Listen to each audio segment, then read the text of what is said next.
Hello guys, how are you all? Welcome back to my channel. So, today we are gonna see, what if Naruto was transported to the Marvel Universe and trained by Tony Stark? Subscribe if you enjoyed the video, and also check the description, so let's begin the story. The sun hung low in the sky, casting long shadows across the scarred landscape. The Fourth Great Ninja War had ended weeks ago, but its wounds remained, gashes in the earth, fallen trees, and strange anomalies that pulsed with the residual chakra of countless battles. One such anomaly rippled at the edge of the Land of Fire, a shimmering tear in reality that warped the very air around it. Naruto Uzumaki stood before it, sweat beading on his forehead despite the cool evening breeze. His orange and black jacket was still torn in places from recent missions, and dark circles shadowed his usually bright blue eyes. The war had changed him, hardened him in some ways, softened him in others. At 16, he'd saved the world, but the work was far from over. Kakashi-sensei, Naruto called over his shoulder, not taking his eyes off the dimensional rift that pulsed with an eerie blue-violet light. It's getting bigger since yesterday. Kakashi Hatake stepped forward, his silver hair catching the dying sunlight as he pushed up his headband to reveal his Sharingan eye. The red iris swirled as he studied the anomaly. "You're right," he confirmed, his voice muffled by his ever-present mask. "The chakra pattern is destabilizing. If we don't seal it tonight, it could expand beyond our ability to contain it." Sakura Haruno joined them, her pink hair tied back, medical supplies and sealing scrolls hanging from her belt. Her green eyes narrowed as she assessed the rift.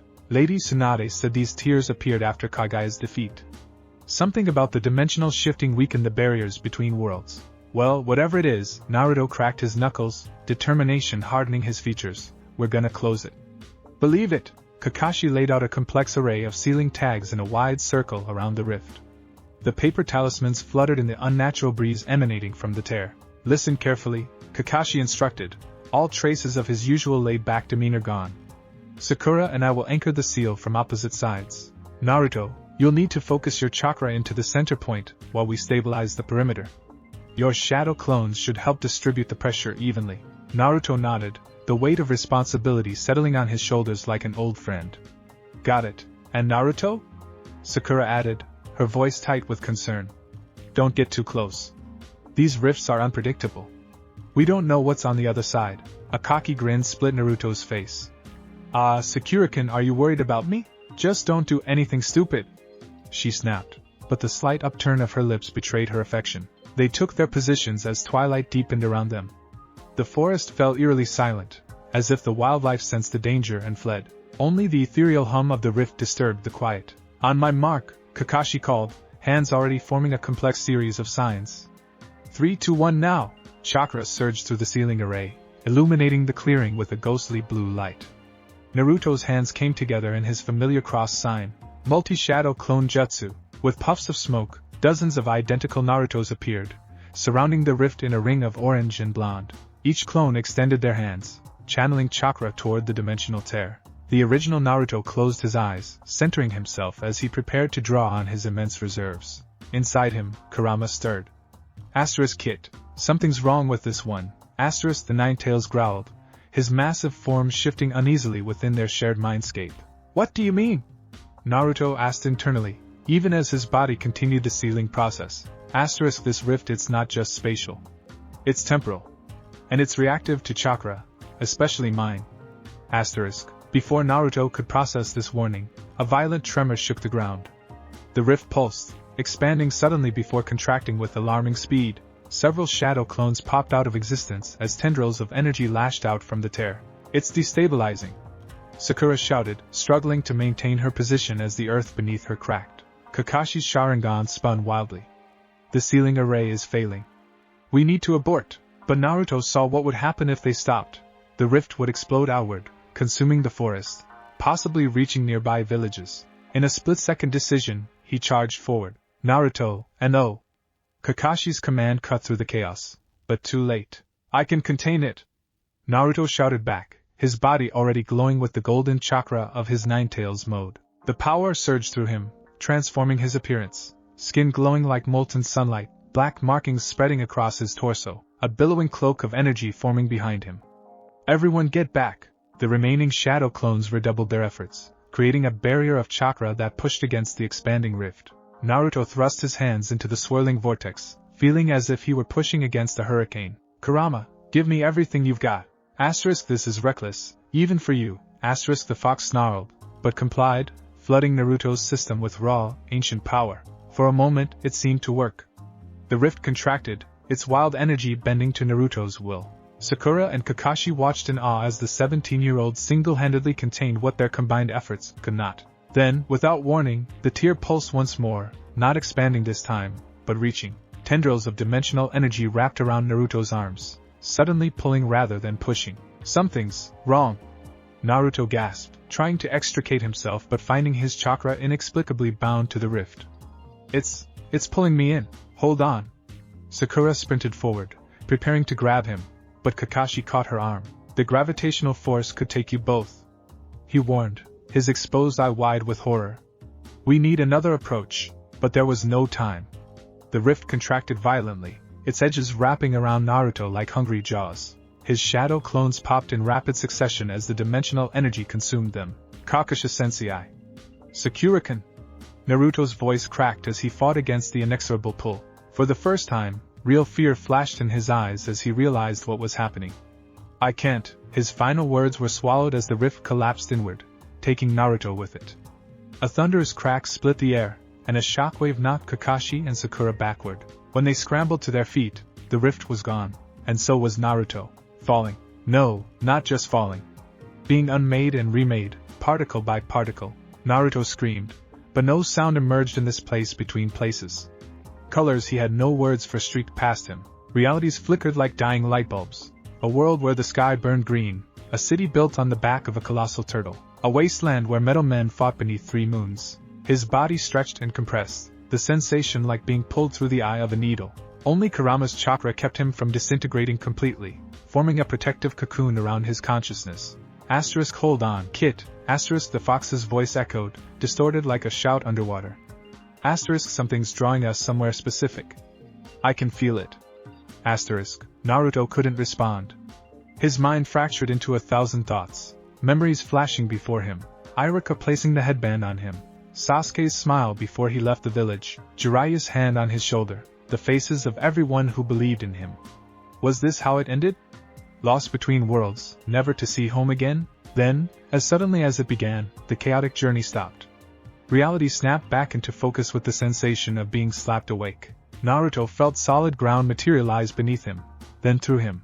As he plummeted from 20 feet in the air, he crashed into soft earth with bone-jarring force, his momentum carving a shallow crater in well-manicured grass. Pain lanced through every nerve ending, followed by blessed numbness as his body's accelerated healing kicked in. For several heartbeats, he just lay there, gasping, eyes squeezed shut. Asterisk, Naruto, get up, asterisk, Kurama urged. Asterisk, something's wrong. The chakra here feels different. Diluted. Foreign. Asterisk, with monumental effort, Naruto forced his eyes open. Above him stretched a blue sky, normal, at least, but the air smelled wrong. Acrid. Artificial. The subtle hum of natural chakra that permeated his world was absent, replaced by a strange electrical buzz. Groaning, he pushed himself to his knees, then froze as his vision cleared. He knelt in a small crater of his own making, surrounded by trees that looked almost normal, but beyond them rose impossible structures. Towers of glass and steel stretched skyward like giant kunai, reflecting sunlight in blinding patterns. Strange mechanical birds, no, not birds, machines, roared overhead, leaving white trails in the sky. People stared at him from a distance, pointing strange rectangular devices his way. Their clothes, their postures, everything about them screamed foreign. Where his voice cracked, throat raw as if he'd been screaming for hours. Where am I? Movement caught his peripheral vision, people in identical dark clothing approaching with purposeful strides. They carried weapons unlike any he'd seen, and spoke into devices strapped to their wrists. Their formation was tactical, professional, surrounding him with practiced efficiency. Subject is conscious, one barked into his wrist. Appears disoriented but mobile. Energy readings are off the charts. Naruto tried to stand, but his legs buckled. Kurama's chakra flared instinctively, creating a brief golden aura that made the approaching figures stop short. Unidentified energy surge. Another shouted. All units maintain perimeter. Backup requested. Through blurry vision, Naruto looked up at the alien skyline, the strange people, the world that couldn't possibly be his. Panic clawed at his throat as the reality of his situation crashed down on him. He was alone. lost in a world beyond his understanding, and surrounded by what appeared to be a very organized enemy. Kakasha sensei, he whispered, though he knew his teacher couldn't hear him across whatever vast distance now separated them. I think I really messed up this time. The black-clad figures tightened their circle, weapons raised. Behind them, Naruto could see more approaching, these in vehicles that moved without horses, making sounds like angry beasts. Emblazoned on their chests and vehicles, a stylized eagle symbol gleamed in the sunlight. Naruto Uzumaki, hero of the Hidden Leaf, savior of the shinobi world, had never felt so utterly, hopelessly lost. Cold. That was Naruto's first coherent thought as consciousness slammed back into him. Cold metal beneath his back, cold air against his skin, cold white light burning through his eyelids. The smell of antiseptic stung his nostrils, so unlike the earthy scents of the Hidden Leaf. He bolted upright, eyes flying open, or tried to. Thick metal restraints clamped around his wrists and ankles, holding him to what felt like an examination table. Panic surged through him, heart hammering against his ribs like a trapped animal. Kurama? He called internally, relief washing over him when he felt the fox's presence stir. I'm here, Kit, Kurama growled, though his voice sounded strained. These restraints, they're interfering with our chakra flows somehow. Clever humans. Naruto squinted against the harsh glare of overhead lights, taking in his surroundings. The room was small, sterile, and windowless. A perfect cube of gleaming metal with a single door that appeared to have no handle. In one corner, a dark glass panel reflected his own disheveled appearance back at him. His orange jacket was gone, replaced by a plain gray garment that resembled a hospital gown. What the hell is this place? He muttered, testing his restraints. They were unlike anything he'd encountered. No seals, no chakra infusion, just pure technological precision. As if in response, the seamless door slid open with a pneumatic hiss. 3 figures entered, 2 wearing identical dark uniforms with weapons holstered at their sides, flanking a third man whose presence commanded the room instantly. Tall and imposing, with dark skin and a black leather coat that swept around him like a shroud, the man fixed Naruto with a single penetrating eye.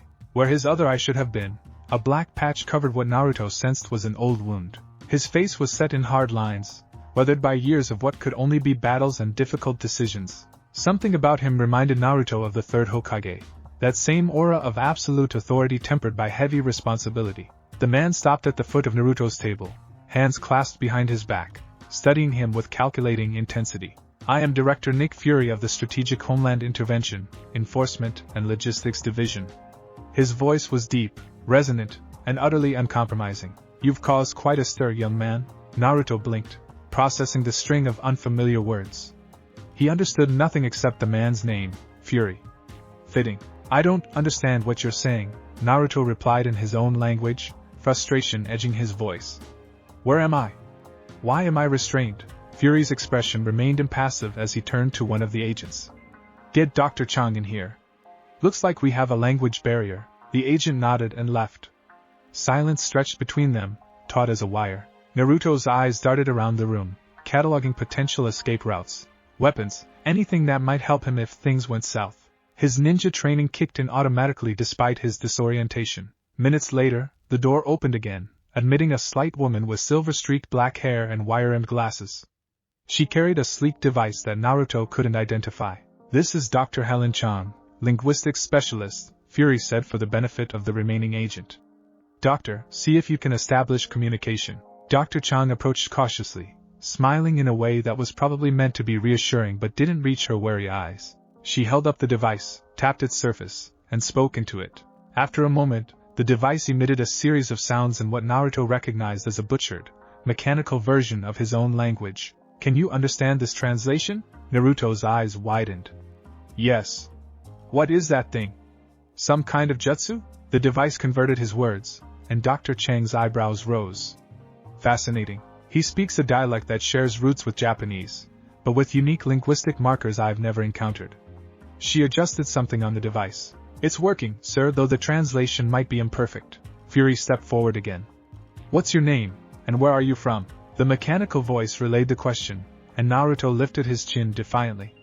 I am Naruto Uzumaki, ninja of the Hidden Leaf Village, and you can start by taking these restraints off me. Dr. Chang's translation made Fury's eyebrow rise slightly, the closest thing to surprise he seemed capable of showing. Hidden Leaf Village? There's no such place on any map I know of. And ninja? His tone sharpened. You expect me to believe you're some kind of magical assassin? Asterisk, be careful, Naruto, asterisk, Kurama warned. Asterisk, these people have technology beyond anything in our world. And that one-eyed human reeks of suspicion and power. Asterisk, Naruto flexed his fingers, feeling the faint stirring of chakra returning to his limbs. I don't care what you believe. I just want to know where I am and how to get home. You're in a secure shield facility, and as for going home, Fury leaned closer, his one eye boring into Naruto's blue ones. That depends entirely on whether you're a threat to this world or not. Something cold settled in Naruto's stomach. This world.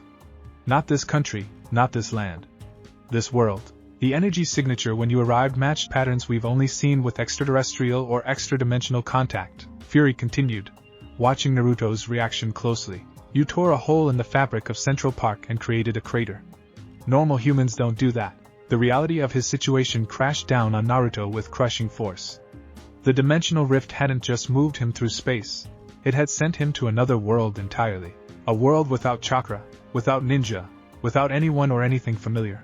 Fear threatened to overtake him, but Naruto squashed it down, replacing it with determination. He'd faced worse odds. He'd survived the loss of his parents, the hatred of his village, the death of Jiraiya, the destruction of his home, and war itself. He would survive this too. I'm not a threat unless you make me one, Naruto said, meeting Fury's gaze steadily. I was on a mission to seal a dimensional tear in my world. Something went wrong, and I got pulled through. I just want to find a way back. Fury seemed to weigh his words, then gave a slight nod to the remaining agent, who stepped forward and pressed the sequence on a panel beside the table. The restraints around Naruto's ankles released with a click. A gesture of good faith, Fury said, though his posture remained vigilant. Now, why don't you tell us exactly what happened before you arrived here? Naruto rubbed his tingling ankles, relief mixing with lingering suspicion.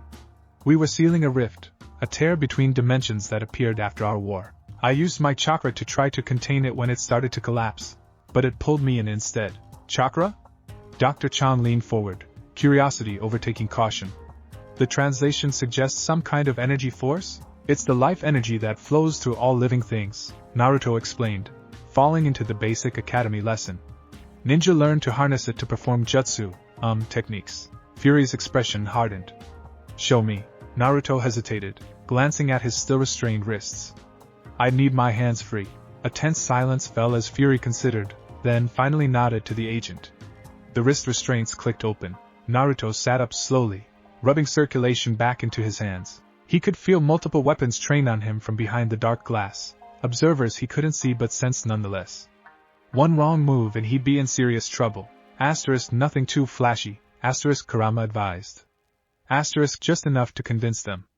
Asterisk, Naruto nodded imperceptibly, then held up his hand, channeling a small amount of chakra to his palm. The blue energy swirled, condensing into a miniature Rasengan no bigger than a marble. The tiny sphere rotated with perfect control, casting ethereal light across the metal walls. Dr. Chang gasped, her device nearly slipping from her fingers. Even Fury's composure cracked slightly, his one eye widening as he registered the impossibility before him. Energy manifesting from nothing, controlled by a teenager's will alone. Fascinating, a new voice drawled from the doorway.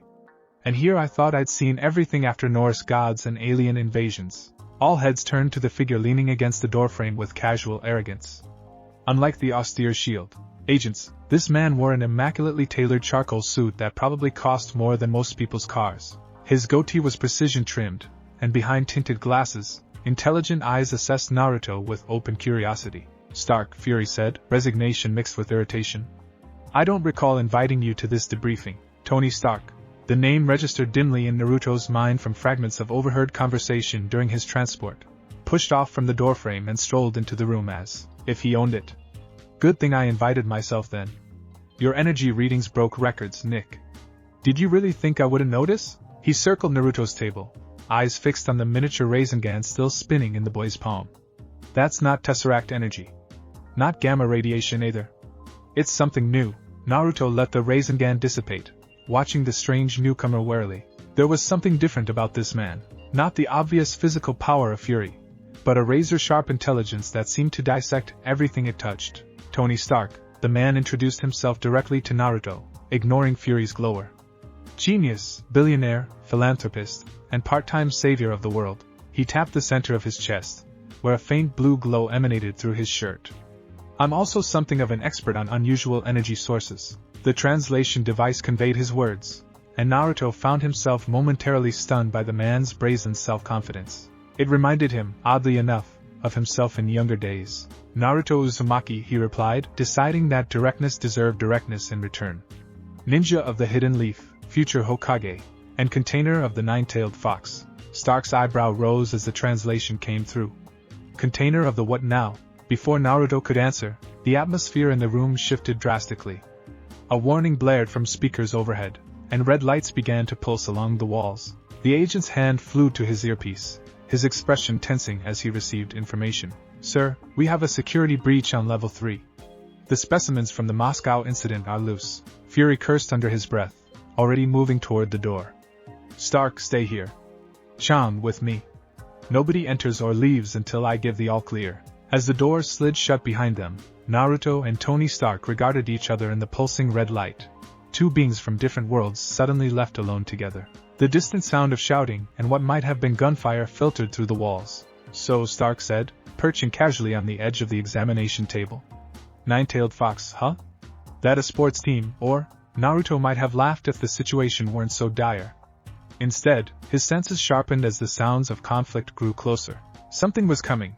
Something that had the disciplined agents of S.H.I.E.L.D. in a panic. Naruto. Kurama growled inside him. I sense danger approaching. Whatever's out there isn't natural. We need to move, Naruto said suddenly, sliding off the table and standing toe-to-toe with Stark. Something's coming this way. Stark's casual demeanor vanished, replaced by alert calculation.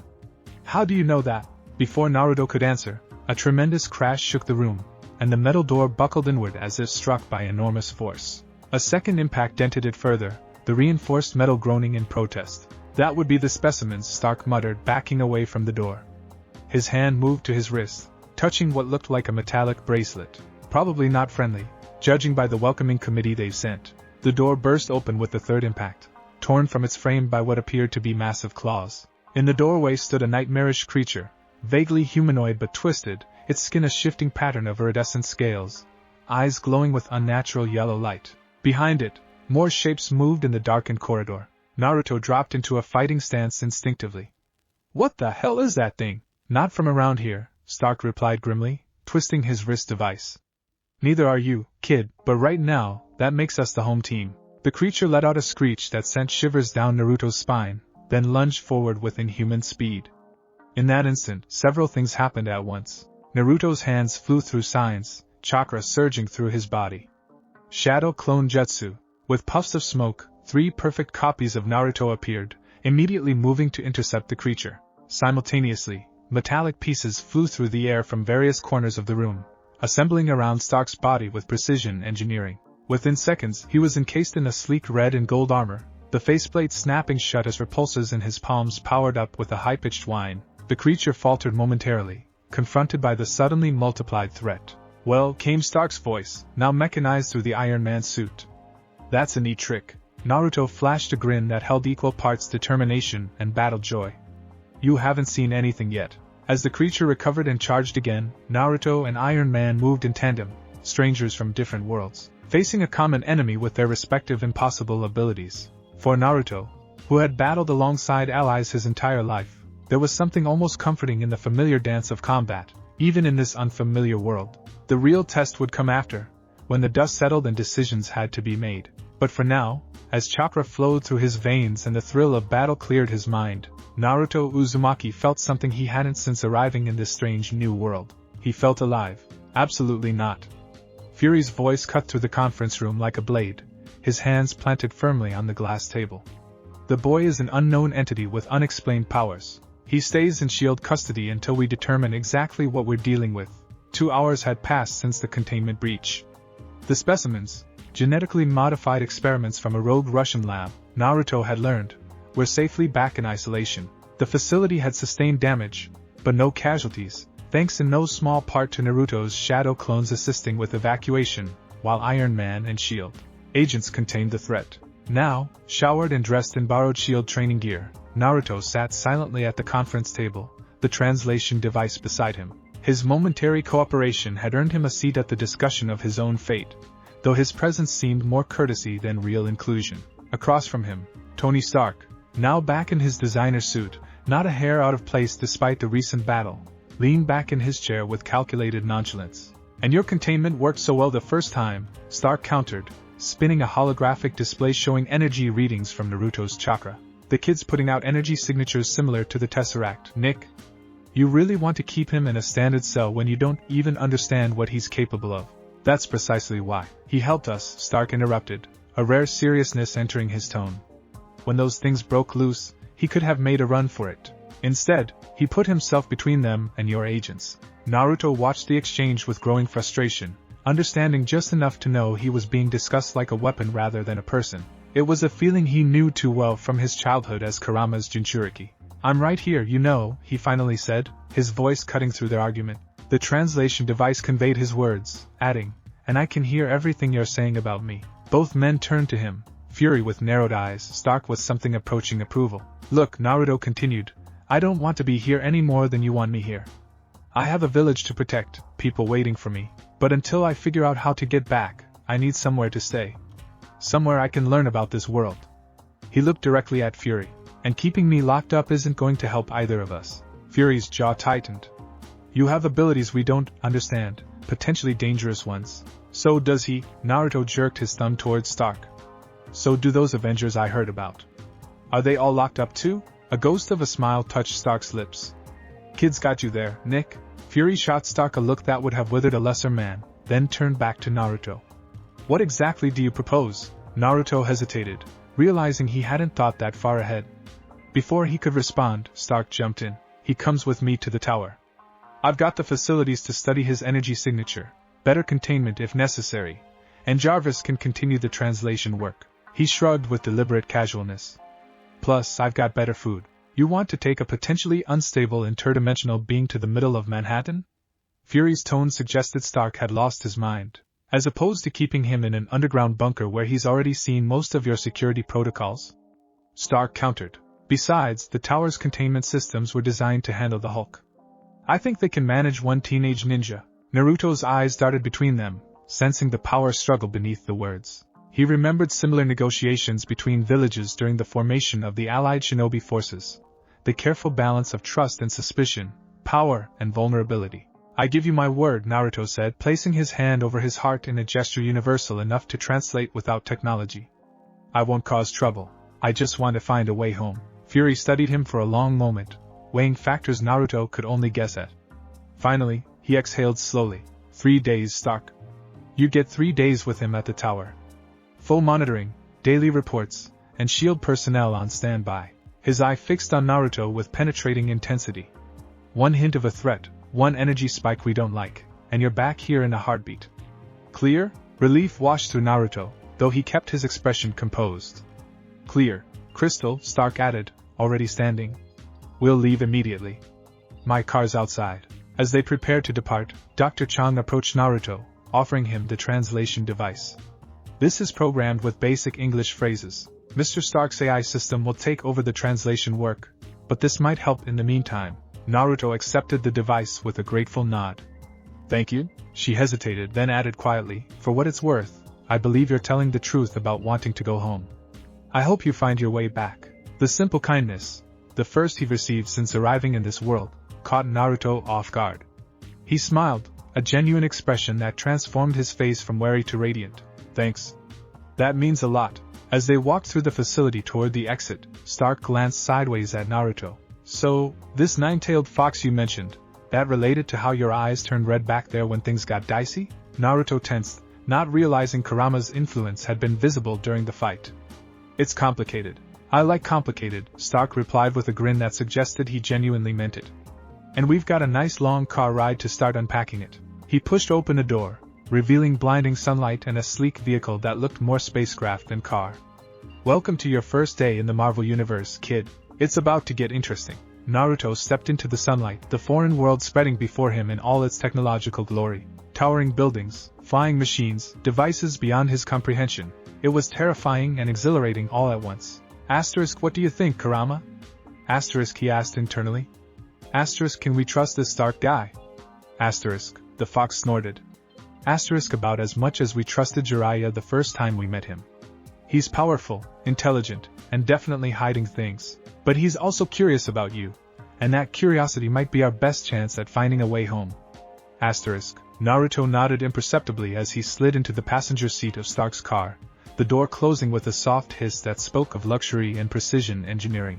So, Stark said, the car's engine humming to life with barely a whisper, tell me more about this chakra of yours. I have a feeling we're about to revolutionize energy science as we know it.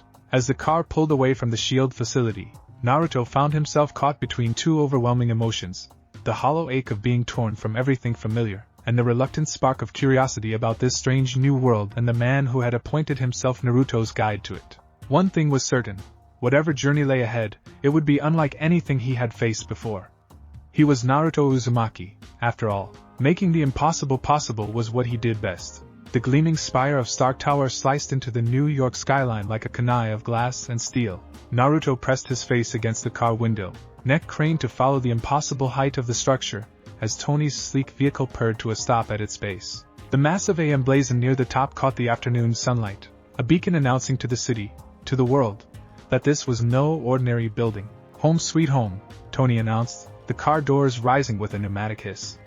Well, one of them anyway. Naruto stepped out onto the sidewalk, immediately buffeted by the cacophony of city life, honking vehicles, chattering pedestrians, the distant wail of sirens, and beneath it all, a constant electrical hum that seemed to vibrate in his bones.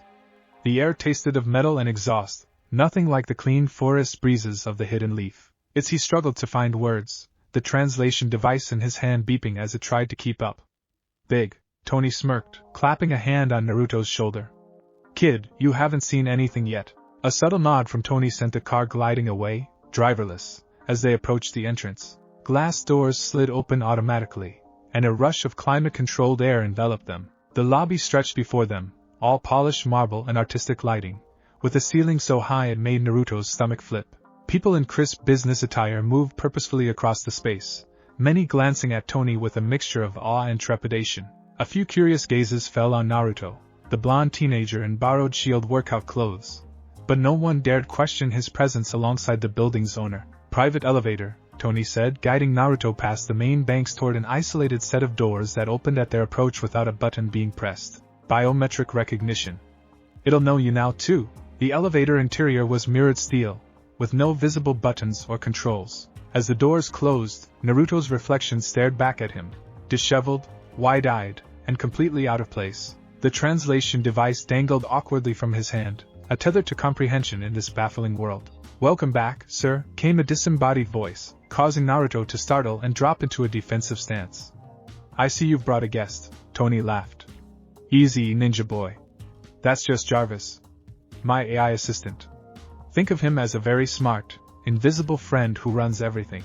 Artificial intelligence, the voice explained, somehow conveying politeness through its electronic tone. I manage Mr. Stark's technological systems. The translation device struggled with the concept, offering mechanical mind as its closest approximation. Naruto relaxed slightly, though his eyes still darted around the small space. Jarvis, meet Naruto Uzumaki. Interdimensional visitor, chakra user, and apparently a ninja. He'll be staying with us for a while. Tony glanced at the translation device. Also, can you take over translation duties? That shield tech is about as elegant as a brick. Of course, sir. I've already analyzed the language patterns from the shield recordings. Mr. Uzumaki, can you understand me now? The voice shifted, now speaking in perfect, unaccented Japanese that made Naruto's heart squeeze with unexpected homesickness. Yes, he exclaimed, relief washing over him. I understand you perfectly. Excellent, Jarvis replied. I've established a two-way translation protocol. You'll hear me in your language, and I'll translate your words for Mr. Stark. Tony's eyebrows rose as Jarvis relayed Naruto's words in English. That's more like it. Remind me to send Fury a better translation algorithm. Out of professional courtesy, the elevator rose with such smooth speed that Naruto barely felt the movement, just a slight pressure in his ears and the digital numbers flashing upward at a dizzying rate. Where are we going? Naruto asked, watching the floor numbers climb toward triple digits. Research level, Tony replied. Need to run some tests, figure out exactly what we're working with. Don't worry, he added, catching Naruto's sudden tension, nothing invasive. Just want to understand your abilities better. The doors opened into a laboratory that made every piece of medical equipment Naruto had ever seen look like children's toys. Workstations with glowing blue displays filled the space, interspersed with strange machines whose purposes Naruto couldn't begin to guess. One entire wall was transparent glass, offering a vertiginous view of the city spread below like a living map. Whoa, Naruto breathed, momentarily forgetting his wariness as he stepped into the lab. He wandered toward a holographic display, hand outstretched, only to have his fingers pass straight through the three-dimensional image. It's like a genjutsu, but real? Holographic interface, Tony explained, shedding his suit jacket and rolling up his sleeves. Light projection you can manipulate. Jarvis, bring up a new project file. Let's call it Chakra Study. Ninja Kid from another dimension. Perhaps something more concise, sir? Fine. Project Maelstrom. That's what your name means, right? Tony asked, glancing at Naruto. Saw it in the translation. Naruto nodded, surprised and oddly touched that Tony had bothered to learn that detail. Yeah. Because of the spiral symbol of my clan. He pointed to the red swirl that had been on his jacket, now missing from the shield clothes. Spiral energy, Tony mused, fingers dancing across a console. Fitting. Okay, let's start with the basics. Stand on that platform over there. Naruto hesitated, Kurama stirring uneasily within him. Asterisk, be careful, Kit. These machines, I don't like how they feel. Asterisk, what are you going to do? Naruto asked, not moving toward the indicated platform. Tony paused, reading Naruto's apprehension. His expression softened slightly. Look, I get it. Strange place, strange tech, strange Stark. But here's the deal. I need to understand what I'm working with if I'm going to help you. That platform just scans your biosignatures, energy outputs, that sort of thing. Completely non-invasive. You can step off anytime. The sincerity in Tony's voice, a departure from his usual glib tone, convinced Naruto more than the words themselves. He nodded, stepping onto the circular platform. Instantly, lines of blue light swept over his body from head to toe. Interesting, Tony muttered, studying the readings that flashed across his screen. Your cellular structure is human, but there's an energy network running through your body that's unlike anything I've ever seen. It's like a secondary circulatory system, but for energy instead of blood. Chakra pathways, Naruto confirmed. Every shinobi has them. We learned to channel chakra through them to perform jutsu. Tony's eyes lit with fascination. Can you activate this chakra now? Just a little? Naruto nodded, forming a simple hand sign. Blue energy shimmered around him, visible to the naked eye as a faint aura. The sensors on the platform went wild, readings spiking across Tony's monitors. Incredible, Tony breathed, circling Naruto like a child with a new toy. You're generating energy from within your own body. No external power source, no radiation signature, just pure energy conversion at a cellular level. For the next hour, Tony ran test after test, his excitement growing with each new discovery. Naruto demonstrated basic chakra control, walking up a wall, water walking in a tank Tony quickly filled, even focusing chakra to different parts of his body to enhance strength, or speed. It's like you've got the Hulk's strength, Cap's agility, and some kind of energy manipulation all rolled into one teenager, Tony remarked, reviewing the data. And you say all ninjas in your world can do this? Well, not all at the same level, Naruto clarified, perching on a workbench with casual disregard for the expensive equipment. I've got more raw chakra than most because of Kurama. Right, the fox thing you mentioned. We'll circle back to that. Tony tapped his chin thoughtfully. You mentioned something called shadow clones back at S.H.I.E.L.D. How does that work? A mischievous grin spread across Naruto's face, the first genuine smile since his arrival in this world. Wanna see? Without waiting for an answer, his hands formed the familiar cross sign. Shadow Clone Jutsu.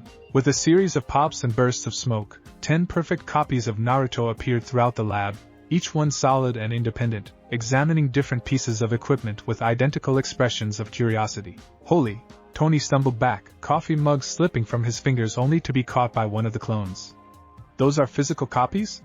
Not illusions, completely solid, the original Naruto confirmed as one clone tossed the rescued mug to another, who performed a backflip before handing it back to a stunned Tony. They can think independently, fight, carry things. And what happens when they disperse?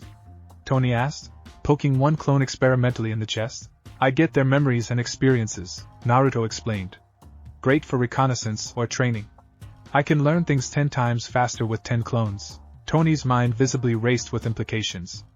The applications are endless. Disaster response, scientific research, engineering projects are their limits? Chakra cost, Naruto said, dispelling the clones with a hand sign. Each vanished in a small puff of smoke. Most shinobi can only make a few before exhausting themselves. I can make thousands. Thousands? Tony's eyes widened. That's impossible. Not for me, Naruto said with simple confidence that wasn't boasting, just stating fact. I've got special circumstances. This Kurama again, Tony noted. What exactly is? My turn for questions, Naruto interrupted, crossing his arms. I've been showing you my abilities for an hour. Tell me about yours. That armor you wore. How does it work without chakra? Tony studied him for a moment, then nodded, seeming to respect the boundary. Fair enough. Jarvis, showcase time. One wall of the laboratory slid open, revealing a massive display case. Inside stood a line of Iron Man suits, each slightly different from the last, evolving in design from clunkier early models to sleek, advanced versions. They gleamed under precise lighting, a metal army awaiting their creator's command. Naruto's jaw dropped. You made all these? Each one better than the last, Tony confirmed, pride evident in his voice as he approached the case. Powered by arc reactor technology, he tapped the glowing circle in his chest. My own design. Clean energy, incredibly powerful. The suits have flight capability, weapon systems, enhanced strength, environmental protection. As Tony detailed each suit's capabilities, Naruto found himself thinking of the legendary weapons and armor from shinobi history. But these weren't mythical artifacts forged by gods. These were created by the man standing before him, with nothing but his mind and his hands. Why? Naruto finally asked, cutting through Tony's technical explanation. Why build these? Why become the man of iron? The question caught Tony off guard. His stream of specifications halted, and something flickered across his face. A vulnerability quickly masked. Iron Man, he corrected automatically, then sighed. That's a long story. Short version? I used to make weapons. The best in the world. Then I saw them used against innocent people, used by the wrong hands. I nearly died. His fingers brushed the arc reactor unconsciously. When I survived, I decided to become something better. To protect people instead of just profiting from conflict. The words hung in the air between them, unexpectedly honest. Naruto nodded slowly, recognition dawning in his eyes. In my world, we have a saying, he said quietly. When a person has something important to protect, that's when they become truly strong. Tony's eyebrows rose slightly. Smart saying. I learned it the hard way, Naruto admitted, azure eyes momentarily distant with memories. Everyone did, after the war. War has a way of teaching the worst lessons in the best way, Tony murmured, turning back to his workstation. Jarvis, pull up the combat footage from the shield facility. Holographic displays shimmered to life, showing multiple angles of Naruto's brief battle alongside Iron Man against the escaped specimens. The footage played in slow motion, shadow clones executing perfect coordination, Naruto's movements fluid and precise, his techniques seamlessly complementing Iron Man's technological arsenal. Your combat style, Tony observed, studying the footage. It's not just about power. It's strategic, adaptable. You immediately adjusted to fight alongside the suit, despite never having seen anything like it before. Naruto shrugged. Shinobi are trained to adapt. A technique that works against one enemy might be useless against another. Show me one more, Tony requested, eyes bright with genuine interest. Your best technique. Something that really showcases what chakra can do. Naruto considered for a moment, then nodded. You might want to stand back for this one. He moved to an open area of the lab, closing his eyes in concentration. The air around him began to stir, papers fluttering from nearby desks, lightweight objects shifting as if in a gentle breeze. When his eyes opened, they had changed. The pupils horizontal like a toad's, the blue irises ringed with orange pigmentation. Sage mode, he announced, his voice deeper, more resonant.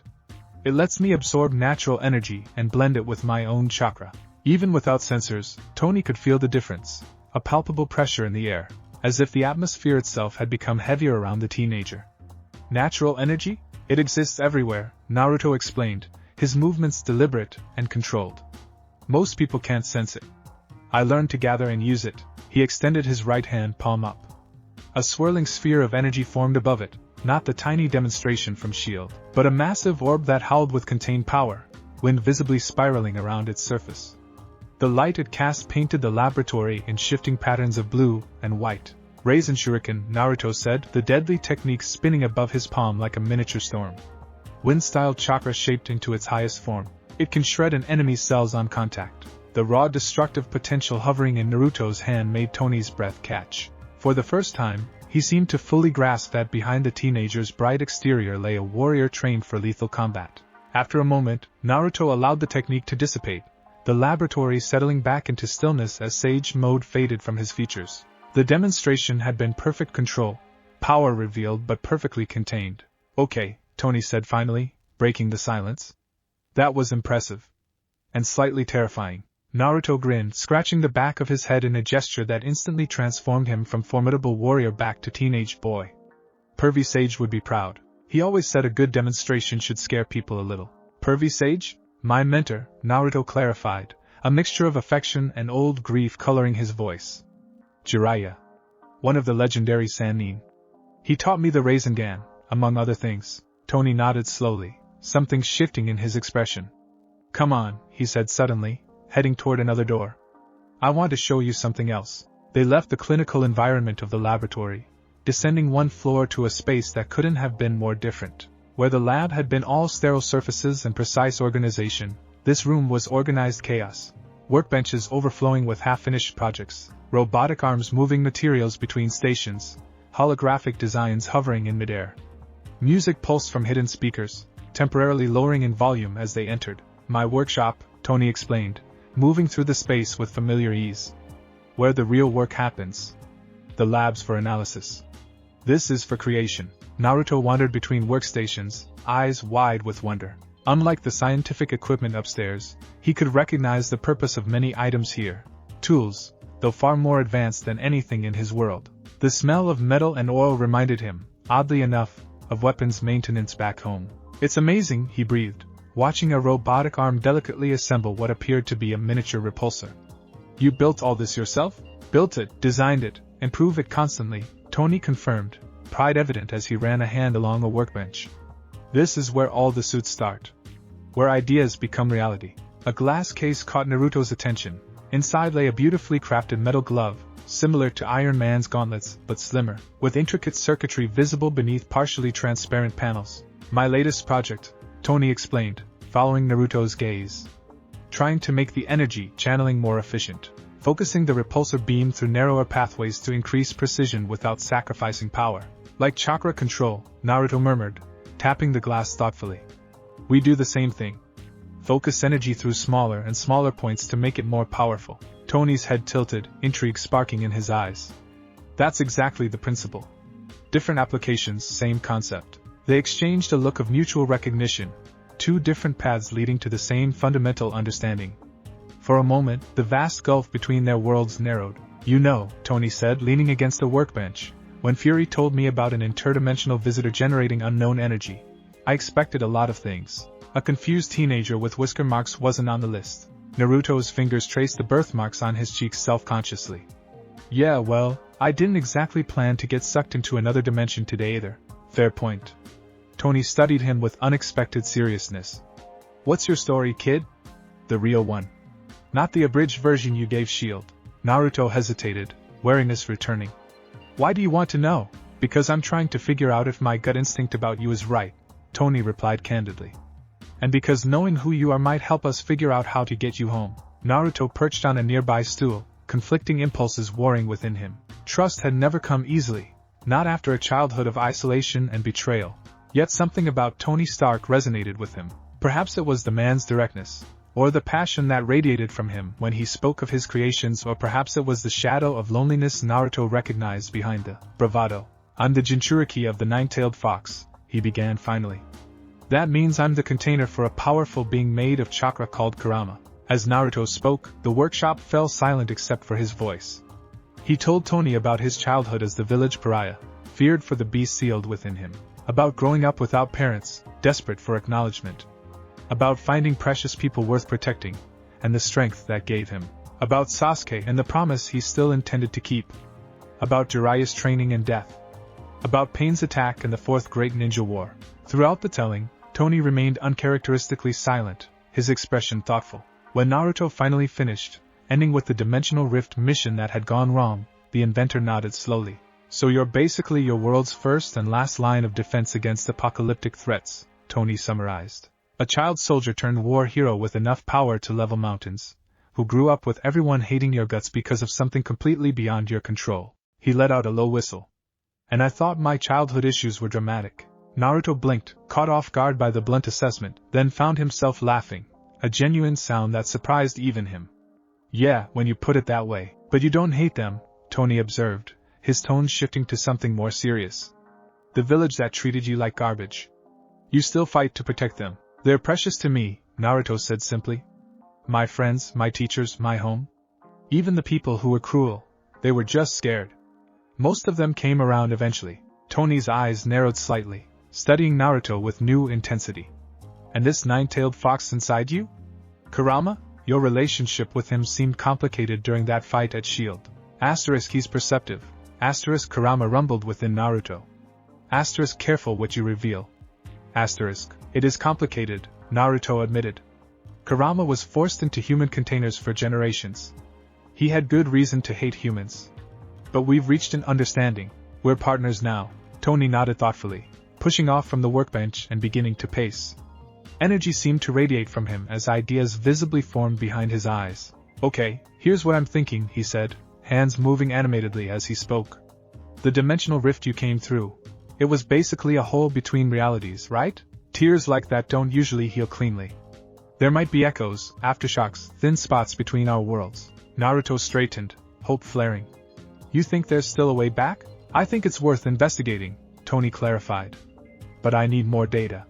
Specifically, I need to understand exactly how your chakra interacts with our reality. The energy readings when you arrived were off the charts, and different from anything we've recorded before. If we can isolate the unique signature of your dimensional transfer, you could find a way to recreate it, Naruto finished, excitement building. A path home. Potentially, Tony cautioned. Big emphasis on potentially. This is cutting-edge theoretical physics meets whatever mystical energy system your world runs on. We're in uncharted territory. Naruto stood, determination straightening his posture. Just tell me what you need me to do. Tony studied him for a long moment, then extended his hand. I propose a deal. You let me study your chakra, run tests, figure out exactly what makes it tick. In return, I use that data to search for a way to get you home. And in the meantime? Naruto asked, not yet taking the offered hand. A gleam entered Tony's eyes, the look of a man with a plan he'd been forming all along. In the meantime, you train with me, learn how to control your abilities in this world, where the rules are different. No other chakra users to guide you, different physics, different threats. You want to be my sensei? Naruto asked, surprise evident in his voice. I want to help you adapt, Tony corrected, though a smile pulled at one corner of his mouth. And I admit, I'm curious what happens when we combine arc reactor tech with chakra enhancement. The scientific possibilities alone. Naruto considered the offer, feeling Kurama stir within him. Asterisk he wants to use your abilities. Asterisk the fox observed. Asterisk but he also genuinely wants to help. I can sense that much. Asterisk. Asterisk like pervy sage. Asterisk Naruto thought back. Asterisk selfish reasons mixed with good ones. Asterisk. Asterisk not unlike yourself. Asterisk Kurama replied with surprising insight. Asterisk besides, what choice do we have? We're strangers in a strange land. We need allies. Asterisk. Decision made. Naruto grasped Tony's extended hand. Deal. But I have conditions. Tony's eyebrows rose, amusement flickering across his face. The interdimensional refugee has conditions. This should be good. No experiments that might hurt innocent people, Naruto stated firmly. No weapons from my chakra. And if there's trouble, any trouble, while I'm here, I help protect people. That's non-negotiable. Something shifted in Tony's expression, surprise followed by what might have been respect. Kid, I think we're going to get along just fine. He squeezed Naruto's hand, sealing their agreement. Jarvis, Protocol Maelstrom is officially a go. Set up residential access for Mr. Uzumaki and begin fabrication on prototype chakra monitoring equipment. Very good, sir, the AI responded. And shall I inform Miss Potts of our new houseguest? A grimace briefly crossed Tony's face. Probably should. And maybe warn the cafeteria staff that they'll need to triple the food budget. I'm guessing ninjas have metabolism issues? Naruto grinned sheepishly. You might want to stock up on ramen. Tony clapped him on the shoulder, steering him toward the elevator.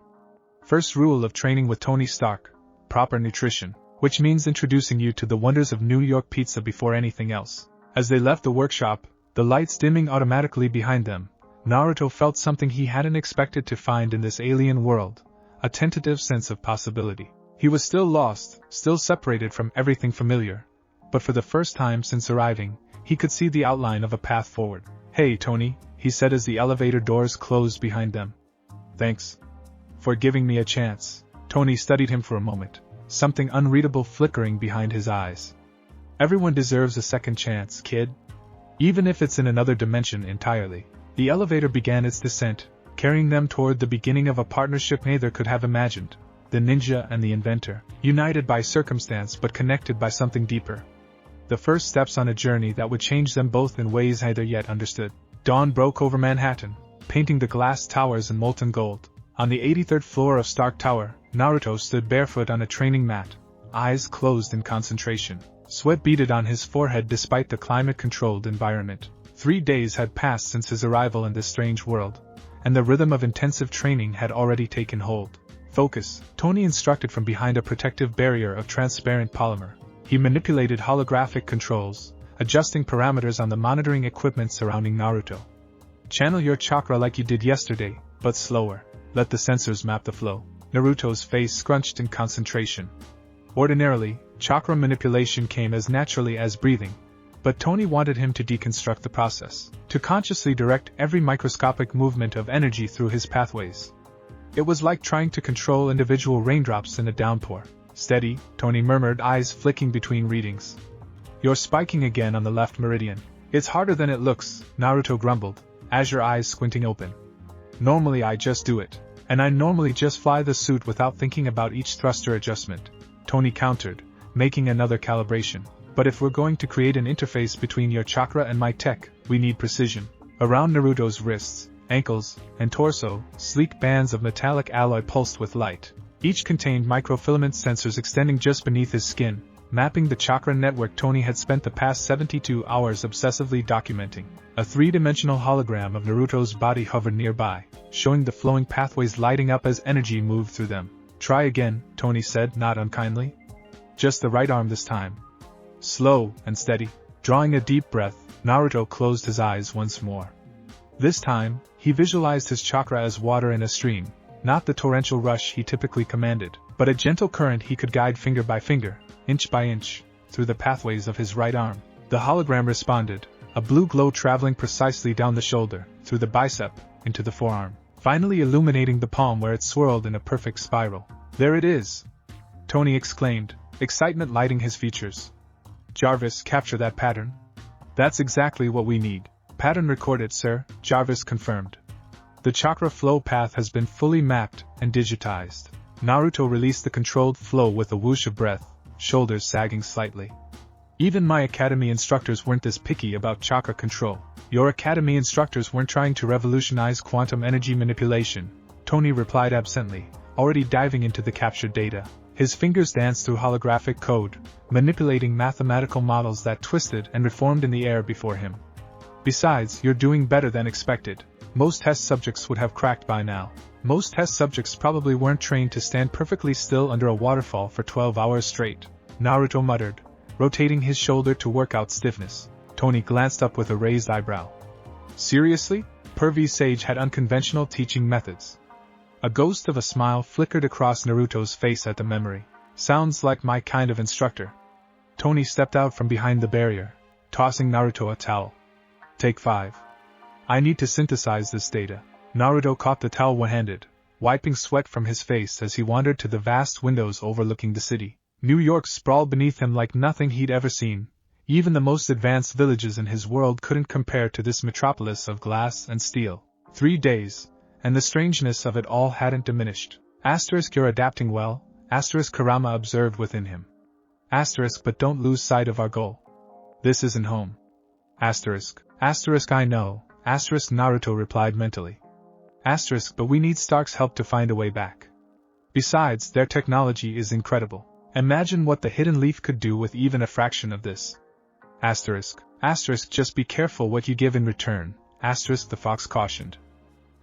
"Power like yours in the hands of those who don't understand its origins can be dangerous."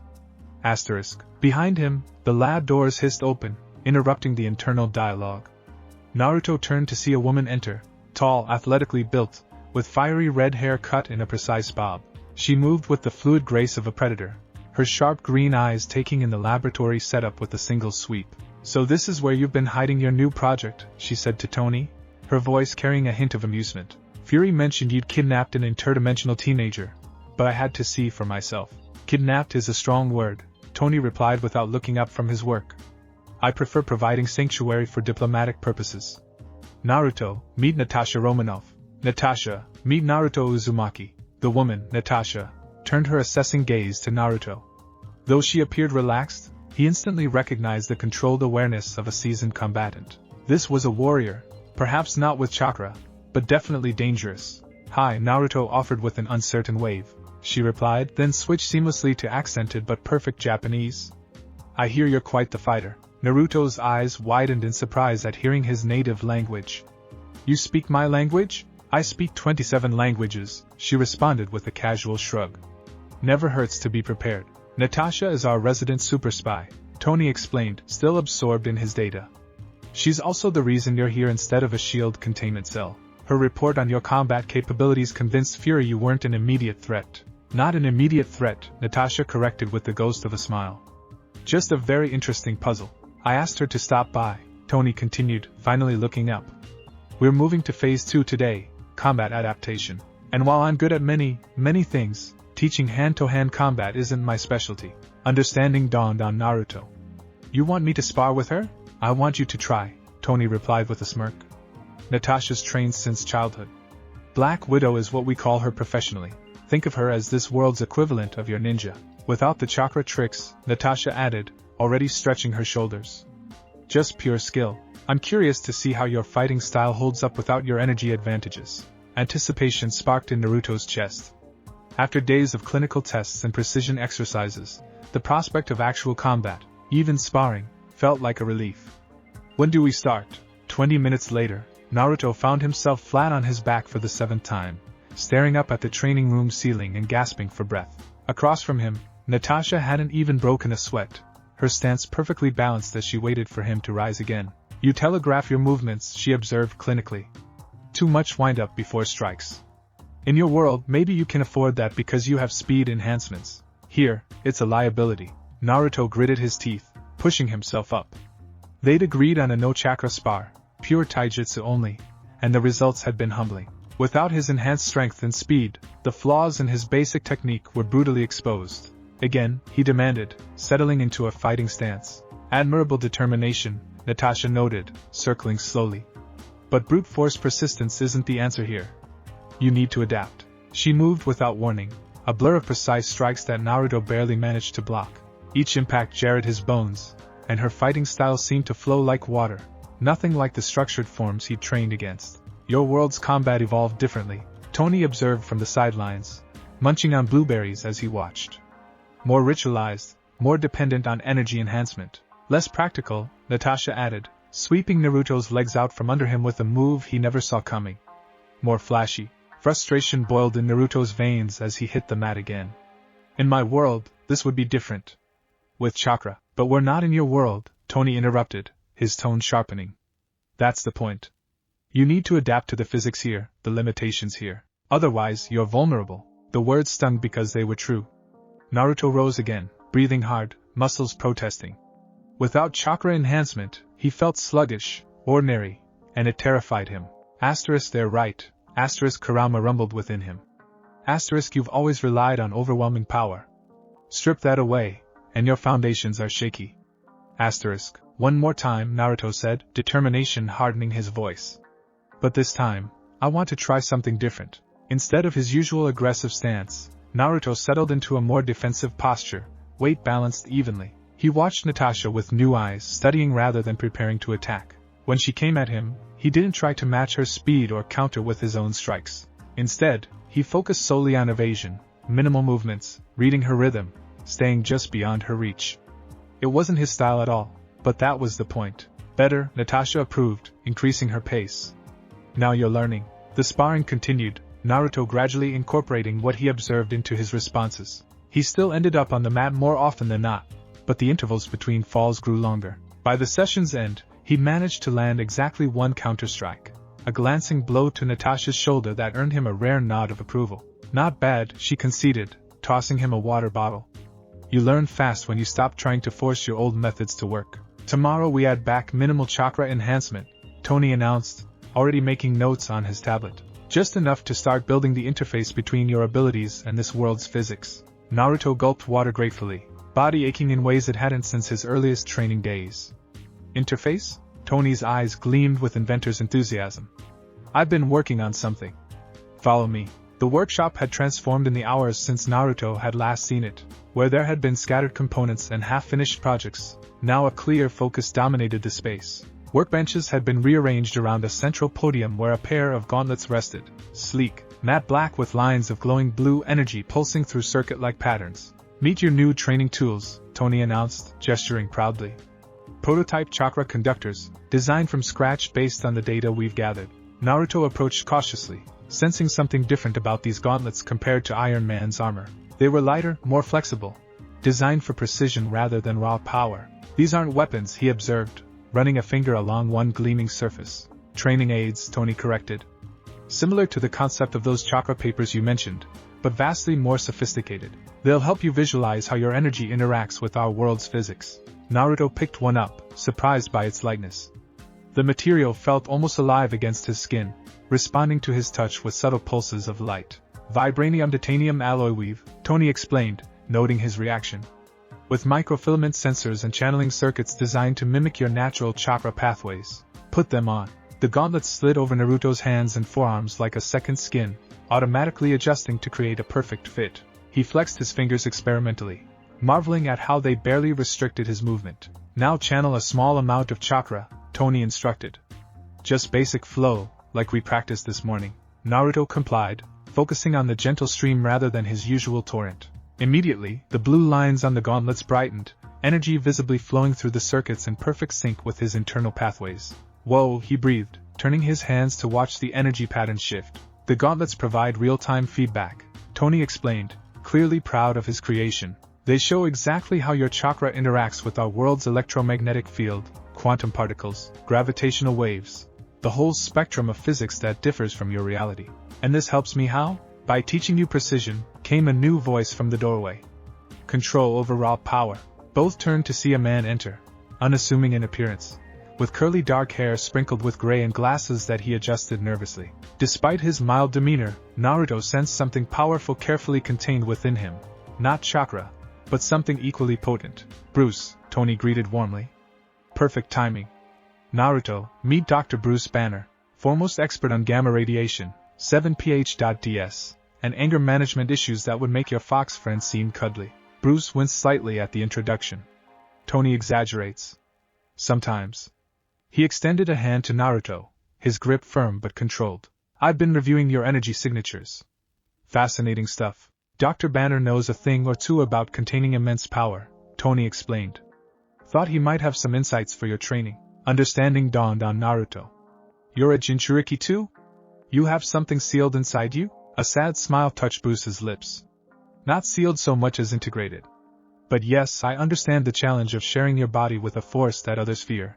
I sense it now. Kurama growled within Naruto, suddenly alert. Not a tailed beast, but something primal. Rage given form. The Hulk, Bruce supplied, as if sensing the internal conversation. My other self. Comes out when I'm angry or threatened. Not unlike your transformation, from what Tony's told me. Different mechanism, similar outcome, Tony added. Which is why Bruce is here to help with Phase 3, controlled power release. Bruce gestured to the gauntlets. Those aren't just for visualization. They're designed to help you learn how chakra behaves in this reality, yes. But they also create a controlled environment for experimentation. Safer than trial and error when you're dealing with city-leveling capabilities. The seriousness in his tone wasn't lost on Naruto. You think my chakra could be dangerous here? We know it is, Tony replied bluntly. The energy readings when you arrived knocked out shield sensors in a 12-block radius. Different world, different rules. What might be normal chakra output in your reality could have unpredictable effects here. Hence, precision training, Bruce added gently. Learning not just how to use your power here, but when not to. Naruto looked down at the glowing gauntlets, their purpose suddenly clearer. Not just tools, but safeguards. For himself and everyone around him. Okay, he agreed, newfound determination settling over him. Show me how they work. Hours melted into days as training intensified. The penthouse floor of Stark Tower became Naruto's world, divided between the laboratory where Tony studied his chakra, the workshop where they tested applications, and the reinforced training room where Natasha drilled him in combat adaptation. Bruce became a regular presence, his calm guidance balancing Tony's frenetic enthusiasm. Together, they created a training regime unlike anything Naruto had experienced, methodical where Jiraiya had been spontaneous, analytical where Kakashi had been intuitive. Again, Tony directed, adjusting parameters on the gauntlets. This time, focus your wind nature chakra just through the index finger. Imagine cutting a single thread, not the whole cloth. Naruto stood before a series of targets, each composed of increasingly delicate materials. The past week had taught him humbling lessons about precision. In his world, slicing a waterfall with winged chakra was impressive. Here, using that same technique would devastate an entire building's electrical systems. Taking a deep breath, he channeled chakra through the gauntlet's circuits, focusing it to a needlepoint at his fingertip. The blue energy condensed, shifting to a pale green as it took on wind properties. Steady, Bruce cautioned from the observation area. Watch the molecular disruption readings. With perfect control, Naruto directed the wind chakra beam at the first target, a sheet of paper suspended between sensors. The energy sliced through it cleanly, leaving edges so precise they appeared machine-cut. Good, Tony approved. Next target. Each subsequent target required finer control, from paper to silk thread to individual polymer strands barely visible to the naked eye. By the final target, a microscopic carbon filament, sweat-drenched Naruto's shirt, his concentration absolute as he manipulated energy on a scale he'd never attempted before. The filament severed with surgical precision, not disturbing the molecules mere microns away. Perfect, Bruce announced, studying the readings. Zero collateral disruption. You've got it. Naruto released the technique, exhaling heavily.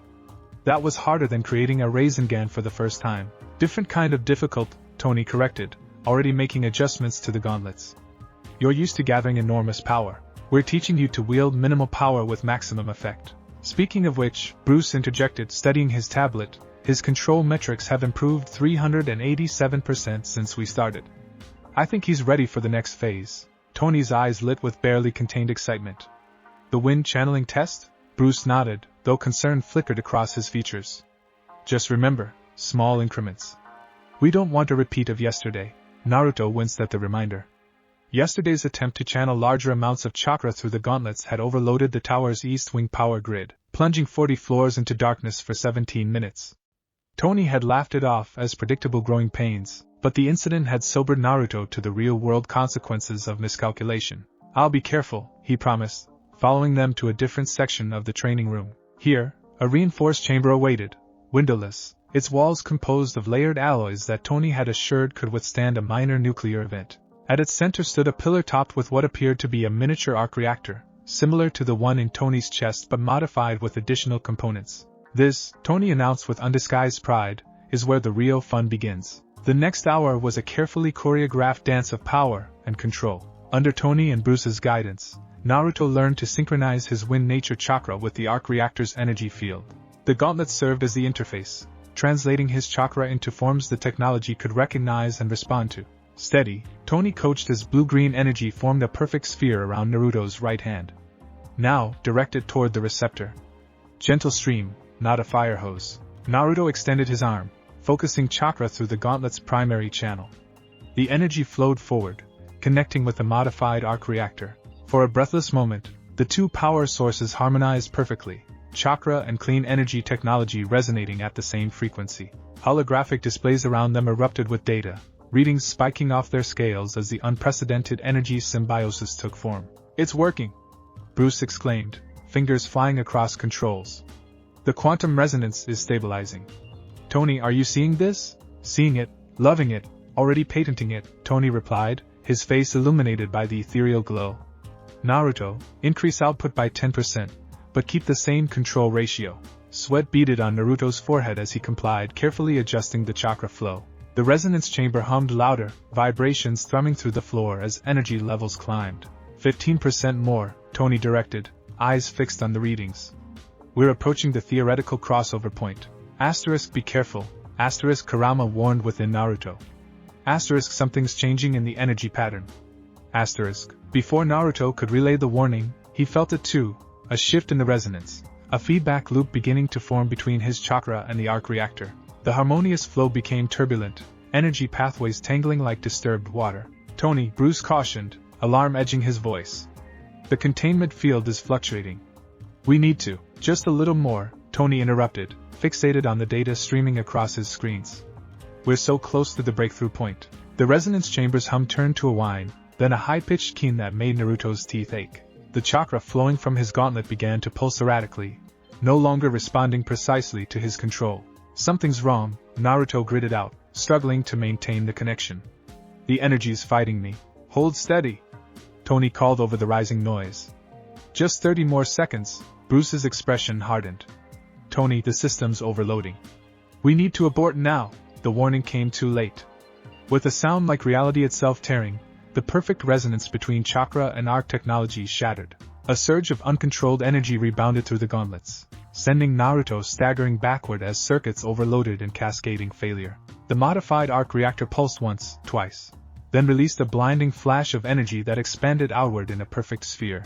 The reinforced chamber contained the worst of the blast, but the electromagnetic pulse that followed swept through the tower like an invisible tsunami. Darkness fell instantly as every system, every light, every computer screen went black. For several heartbeats, silence reigned. Then, emergency generators kicked in, bathing the chamber in dim red lighting. Naruto found himself on the floor, the gauntlets smoking faintly around his wrists. Across the room, Tony and Bruce picked themselves up from where they'd been thrown against monitoring equipment. Well, Tony said into the stunned silence, wiping a trickle of blood from his forehead with surprising nonchalance. That was educational. Bruce shot him a withering look as he adjusted his cracked glasses. I told you we were pushing too hard, too fast. Minor setback, Tony insisted, already examining the charred remains of the modified arc reactor. We've got valuable data on the failure parameters. We've also got a tower full of employees stuck in elevators and security systems in reset mode, Bruce pointed out dryly. Naruto struggled to remove the damaged gauntlets, shame washing over him. I'm sorry. I should have stopped when it started feeling wrong. To his surprise, Tony waved away the apology. Not your fault, kid. Science isn't about getting it right the first time. It's about learning from spectacular failures. He grinned, seemingly energized rather than discouraged by the setback. Besides, now we know not to cross the streams, so to speak. Bruce sighed, recognizing the gleam in Tony's eyes. You already have ideas for version 2.0, don't you? Version 3.0, actually. I mentally designed 2.0 while falling toward that very uncomfortable monitoring station. Tony turned to Naruto, excitement barely contained. The energy feedback pattern just before failure, that's the key. Your chakra doesn't just interact with our physics. It temporarily imposes its own rules on the surrounding quantum field. Naruto blinked, trying to follow the rapid-fire technical explanation. And that's good? It's revolutionary, Tony corrected, already scribbling equations on a miraculously functioning tablet. If we can create a stable interface between the two energy systems, we might be able to detect dimensional frequency patterns, including the one that brought you here. Hope flared in Naruto's chest. You mean, it's a pathway? Bruce explained more gently, understanding dawning in his eyes as he followed Tony's calculations. Potentially, a pathway home. The words hung in the air, electric with possibility. Despite the smoking equipment and tower-wide blackout, Naruto felt lighter than he had since arriving in this world. A path home. A way back to Konoha, to his friends, to the life and purpose he'd left behind. Asterisk don't celebrate yet, asterisk Kurama cautioned. Asterisk the Stark human has ideas, but the gap between theory and practice is vast. Asterisk still, asterisk Naruto replied internally. Asterisk it's more than we had yesterday. Asterisk. The moment was interrupted as the chamber door slid open manually, revealing a distinctly unimpressed Natasha Romanoff. She surveyed the destruction with a raised eyebrow. So, she drawled, I'm guessing the completely controlled experiment didn't go as planned? Tony had the grace to look slightly abashed. We may have experienced an unexpected energy harmonics issue. You blacked out half of Midtown, she informed them flatly. Fury's on the line, and he's using words I haven't heard since Budapest. Tell him it's a breakthrough disguised as a minor infrastructure inconvenience, Tony replied, already gathering the remains of the experimental equipment. Bruce, help me salvage what we can. We'll need to rebuild from scratch with the new parameters. As they worked, Naruto noticed something strange about the damaged gauntlets. Though the circuitry had fried, the channeling pathways had transformed. The material altered at a molecular level by the energy surge. Where they had been rigid conduits, they now appeared almost organic, adapting and flowing like actual chakra pathways. "Tony," he called, holding up one gauntlet. "Look at this." Tony paused his salvage operation, eyes widening as he examined the transformed technology. "Well, I'll be damned. The material restructured itself to match your natural chakra network. Is that significant?" Natasha asked, peering over his shoulder. A slow, triumphant smile spread across Tony's face. "It's the missing piece." He glanced up at Naruto, eyes bright with renewed purpose. "We've been going about this all wrong. We weren't failing, we were discovering." "Discovering what?" Naruto asked, hope and confusion warring within him. "That chakra isn't just energy," Tony explained, revelation filling his voice. "It's alive, and if we want to create a bridge between worlds, we don't need to convert it or control it, we need to collaborate with it." Bruce examined the transformed gauntlet, understanding dawning in his eyes. "A symbiotic interface, not a mechanical one." "Exactly," Tony exclaimed, already moving toward the exit. "I need to get to the workshop." New design, complete rebuild. Black window, keep Fury distracted. Tell him I don't know, tell him we're making dramatic scientific progress through controlled chaos. "So, the usual," Natasha deadpanned, but nodded her agreement. As Tony rushed off, trailing equations and muttered inspirations, Bruce turned to Naruto with a small smile. "This is actually a good sign. When Tony gets like this, breakthroughs tend to follow." "So we're making progress?" Naruto asked, hope cautiously building. "Significant progress," Bruce confirmed.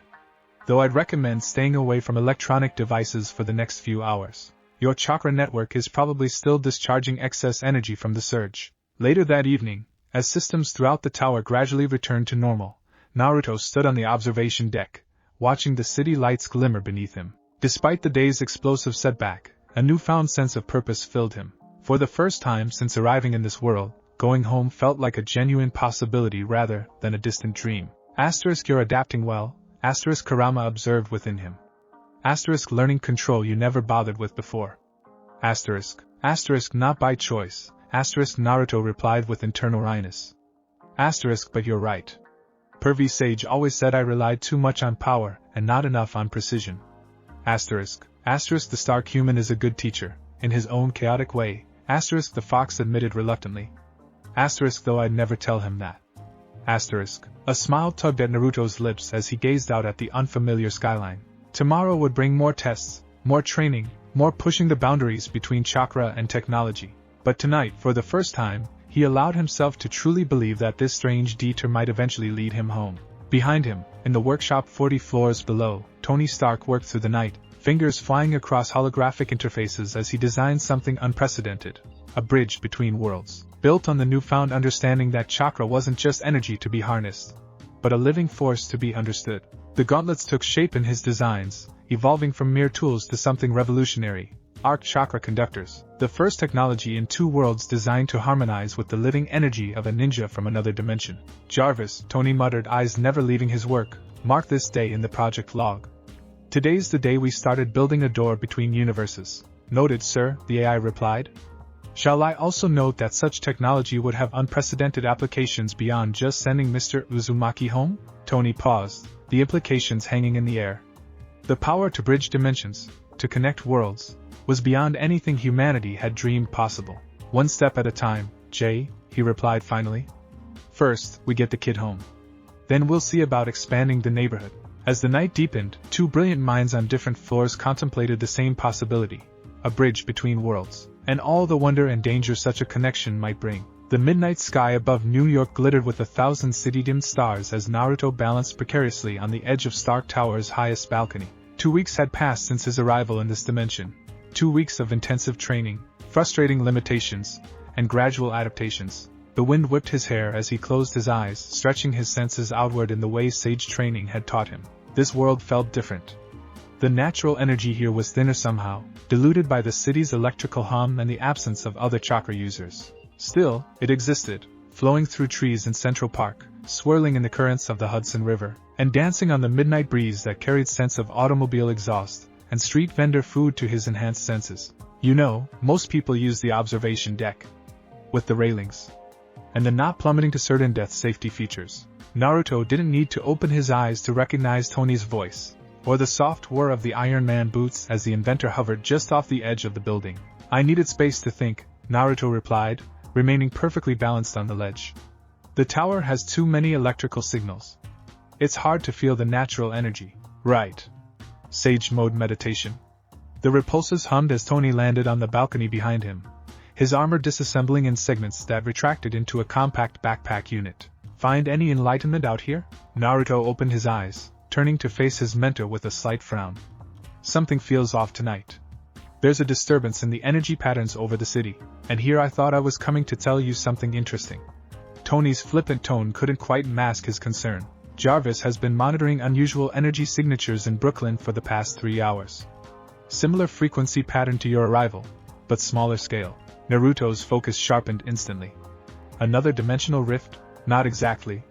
Tony gestured, and a holographic display materialized in the air between them, showing a pulsing heat map of energy readings over the city. More like an echo, or someone trying to replicate the resonance pattern. Naruto studied the display, recognition dawning. Those energy patterns, they look like chakra, but wrong.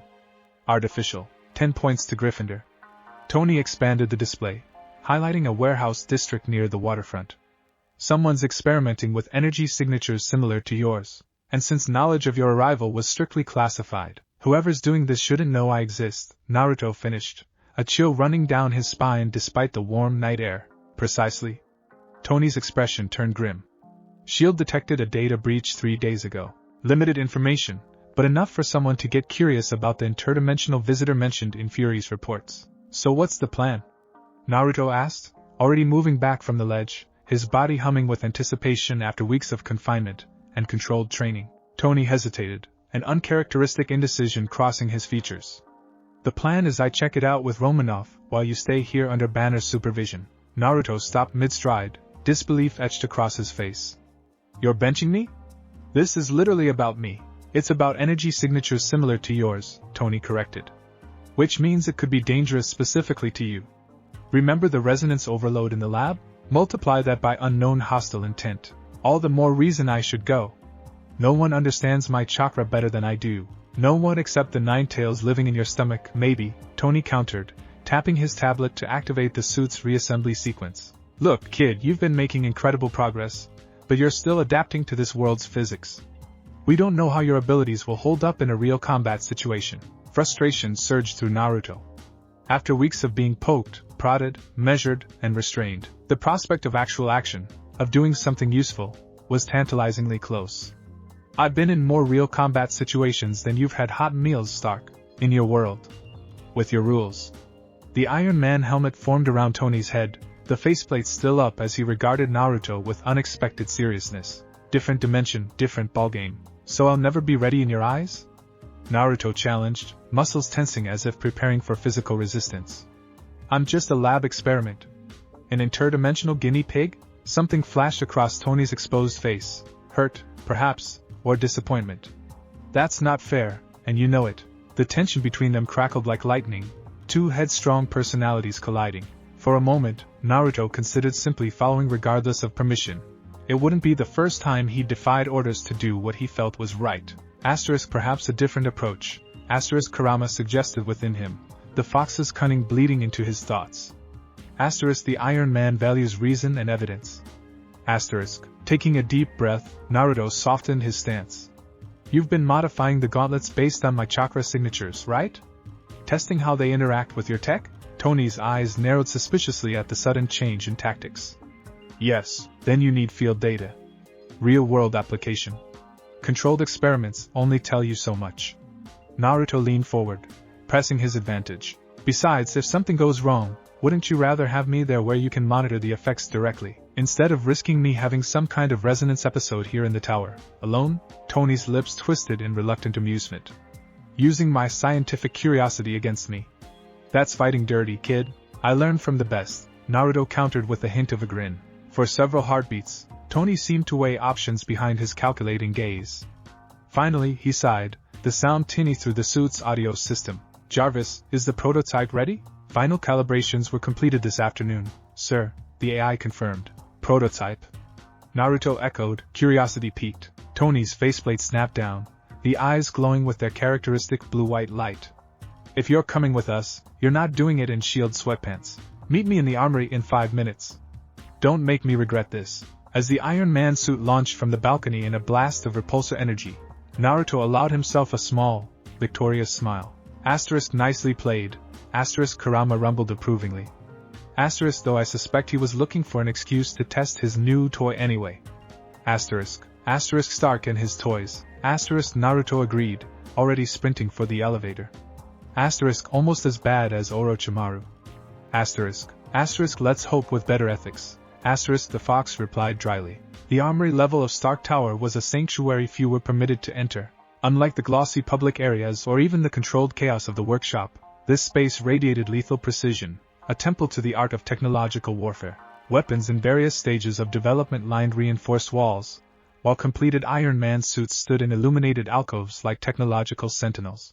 Natasha Romanoff was already present, checking an array of compact weapons with methodical efficiency. She wore her tactical suit, its black material absorbing light rather than reflecting it. So he convinced you, she observed without looking up as Naruto entered.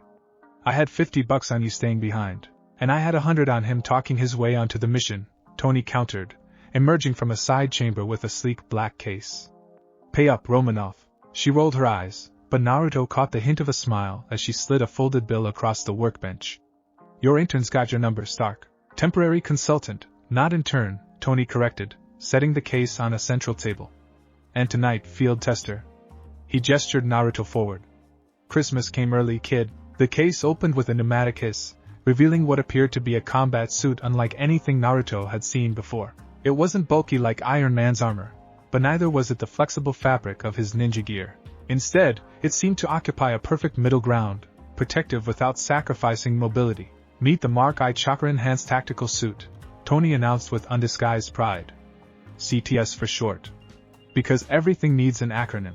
Naruto approached cautiously, running his fingers over the material.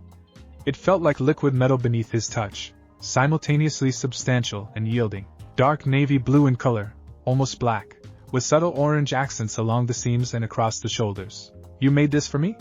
He asked, something warm and unfamiliar expanding in his chest. I make suits. It's kind of my thing. Tony shrugged, though the gesture didn't quite mask the care evident in the design. Besides, I couldn't have you running around in borrowed shield gear looking like a gym class dropout. Bad for the Stark brand.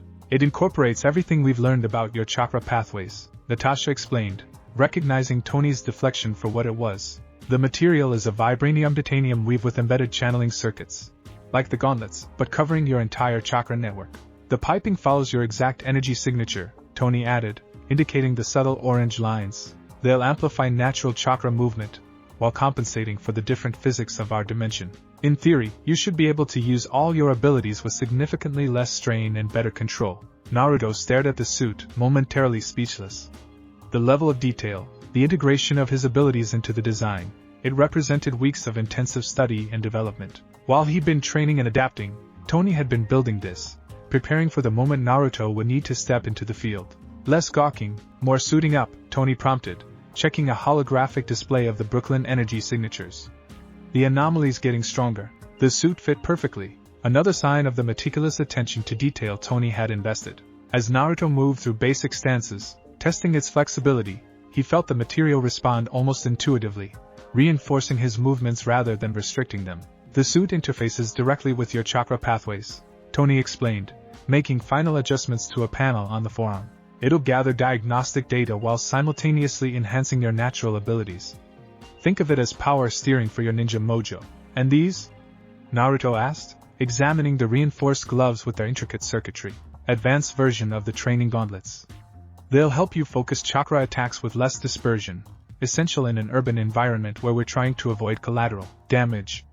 Tony's gaze sharpened. This isn't the wide-open battlefields you're used to. Civilians everywhere, infrastructure that can't handle massive energy discharges. I understand, Naruto affirmed, flexing his fingers as the gloves adjusted to his movements. Precision over power. Keep the comms open at all times, Natasha instructed, handing him a small earpiece. If Tony or I give an order, follow it immediately. No heroics, no improvisations unless absolutely necessary. And most importantly, Tony added, his faceplate snapping down, stay behind me until we know what we're dealing with. This is an observation mission first, intervention only if required. Naruto nodded, a familiar pre-mission focus settling over him. Despite the foreign technology and different world, the disciplined mindset of a shinobi remained his center. How are we getting there? He asked, securing the final components of his suit. The wall of the armory slid open, revealing a sleek aircraft unlike anything Naruto had seen before, smaller than a conventional jet, its lines suggesting both speed and stealth. Quinjet, Natasha supplied, heading toward the craft. Faster than a helicopter, more maneuverable than a plane, and quiet enough to land in an urban zone without announcing our arrival to half the city. As they boarded, Naruto felt a surge of anticipation. After weeks of being a guest, a test subject, and a student, he was finally stepping into the role he knew best: protector, warrior, ninja. Be cautious. Kurama warned within him. We still don't fully understand this world's threats. That's why we're going to learn. Naruto replied silently, settling into the jump seat as the Quinjet's engines hummed to life. By doing what we do best. The warehouse district loomed dark and abandoned beneath the Quinjet's silent approach. Industrial buildings from a bygone era stood like forgotten sentinels along the waterfront, their windows broken and their metal sides corroded by decades of neglect and salt air.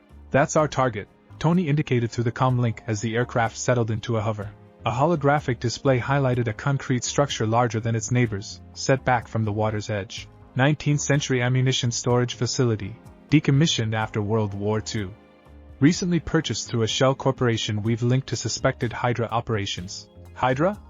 Naruto questioned, testing the unfamiliar word. NASA-born terrorist organization, Natasha explained curtly, checking her widow's bites. Been around almost a century. Keeps coming back no matter how many times we cut them down. Like their namesake, Tony added. Cut off one head, two more take its place. Big fans of world domination, human experimentation, and stealing technology they have no business playing with.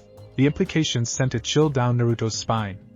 If these people had somehow detected his arrival and were attempting to replicate dimensional energy signatures. Thermal imaging shows 23 human signatures inside, Natasha reported, studying the tactical display. Concentrated in the eastern section, consistent with guard patterns we've seen at other Hydra research facilities. And the energy reading? Tony prompted. Central chamber.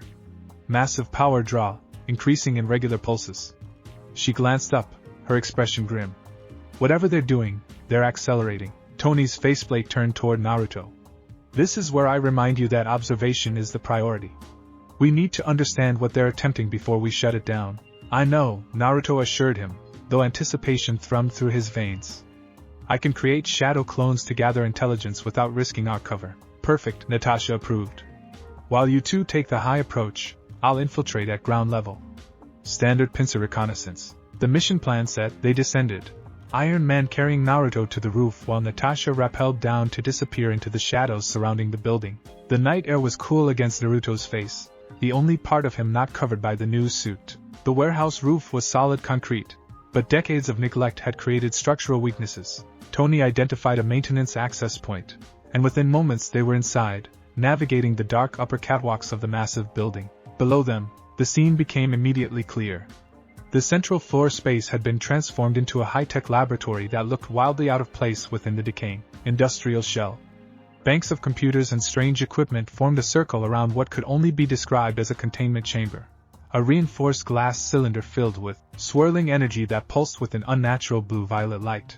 That energy signature, Naruto whispered, a sense of wrongness crawling up his spine. It's similar to the dimensional rift that brought me here, but corrupted somehow. They're trying to force open a dimensional window, Tony confirmed, his suit's sensors gathering data, but without understanding the quantum harmonics. They're just creating an unstable energy pocket. Armed guards in tactical gear patrolled the perimeter, while white-coat scientists monitored the equipment with growing excitement. At the center of it all stood a tall, austere figure, a man with close-cropped silver hair and a monocle that gleamed in the pulsing light. Baron Strucker. Natasha's voice came through the comms, hatred thinly veiled beneath professional detachment. High-ranking Hydra leader, specializes in weaponizing alien and enhanced technology, and apparently interdimensional energy, Tony added grimly. They must have detected the signature from your arrival and pieced together enough to attempt replication. Naruto formed a hand sign, familiar chakra flowing through the new suit's pathways with surprising ease. Shadow clone jutsu, he whispered. The technique manifested with less smoke than usual, an effect of the suit's efficiency, as 3 perfect duplicates appeared beside him on the catwalk. Without instruction, they separated, moving with shinobi stealth to different vantage points around the facility. Impressive, Tony murmured. Your clones retain your tactical awareness? They're me in every way except being the original, Naruto confirmed. They'll gather intelligence independently, and transmit it back when they disperse. Through his clone's eyes, Naruto observed the operation from multiple angles simultaneously, a unique reconnaissance ability that had both Tony and Natasha paying close attention. Through their linked displays, they've modified Chitauri technology, one clone reported through the comm, observing the power couplings. Combining it with something else looks like the same energy signature Stark used in the resonance tests. They have pieces of my research, Tony realized, anger edging his voice. The shield data breach was worse than Fury let on. Another clone focused on the computer screens, reading technical specifications. They're trying to create a stable portal, but the energy pattern is degrading with each pulse. The next major surge could. The clone's observation cut short as an alarm suddenly blared throughout the facility. Red warning lights bathed the laboratory in crimson as technicians scrambled to stabilize equipment. Energy containment failing, a synthesized voice announced over speakers. Dimensional collapse imminent. All personnel evacuate to minimum safe distance. Chaos erupted below as Hydra operatives abandoned workstations, rushing toward exits. Only Baron Strucker remained calm, barking orders to essential personnel while others fled. This is about to go very wrong, Tony warned, armor sensors flashing warning indicators. That energy signature is becoming increasingly unstable.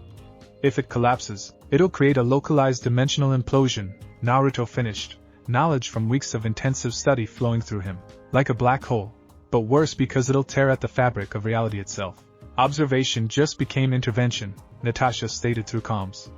Stark, can you stabilize it? Not without direct access to their control systems. And we don't have time for a hack. Iron Man's repulsors hummed as he prepared for action. We need to contain the energy when it collapses, directed upward away from the city. Naruto's mind raced, years of battlefield strategy combining with his new understanding of dimensional physics. I can do it, he said suddenly, certainty flooding him. My chakra interacts directly with dimensional energy. It's why I got pulled through in the first place. If I can create a containment barrier with shadow clones and wind-style chakra, absolutely not, Tony cut him off. The energy resonance could tear you apart at a molecular level. What's the alternative? Naruto challenged. That thing implodes and takes half of Brooklyn with it. Before Tony could respond, the containment chamber below fractured with a sound like shattering crystal. Energy spilled outward in pulsing waves, equipment melting on contact as technicians screamed and fled. Decision time's over, Natasha's voice came through, tense but controlled. Whatever we're doing, it happens now. Naruto locked eyes with Tony through the Iron Man faceplate. Trust me. For a fraction of a second, hesitation froze the armored hero, then a short, sharp nod. Do it. But I'm backing you up. Naruto launched himself from the catwalk without further discussion, plummeting toward the chaotic scene below. As he fell, his hands flashed through signs while the suit's circuits ignited with flowing chakra. Multi-shadow clone jutsu, the air filled with duplicates, not dozens, but hundreds, materializing in concentric circles around the failing containment chamber. Each clone linked hands with those beside it, forming living rings of chakra as Naruto landed at the center, directly before the fracturing energy source. Baron Strucker, witnessing the impossible manifestation, staggered back in shock. What is this? He demanded, monocle gleaming in the pulsing light. Who are you? Someone cleaning up your mess, Naruto replied, chakra visibly flowing through his suit as he slammed his palms together. The clones moved in perfect unison, channeling chakra through their linked hands to create a dome of energy that encased the failing experiment. Wind-style chakra spiraled through the containment, directed by Naruto's will and amplified by the suit's channeling circuits. From above, Iron Man descended, repulsors at maximum as he added his technology to Naruto's chakra barrier. The combined energies, one mystical, one technological, meshed with surprising harmony, creating an iridescent shell around the increasingly unstable dimensional tear. Eastern exit clear, Natasha reported through comms. Most Hydra personnel evacuated. Strucker is right here, came a heavily accented voice as Baron Strucker appeared beside the central platform, a strange weapon leveled at Naruto. And most curious about this unexpected intervention. The weapon hummed with the same corrupted energy as the containment chamber, its barrel glowing with unstable power. An interesting application of the dimensional energy, Struck observed with clinical detachment. Perhaps you would be more valuable as a test subject than a corpse. Before he could fire, a disk of energy struck his hand, sending the weapon skittering across the floor.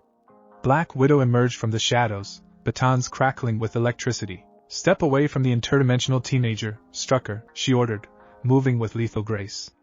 Your experiment is over. Strucker merely smiled, reaching into his pocket to reveal a detonator. On the contrary, Agent Romanov.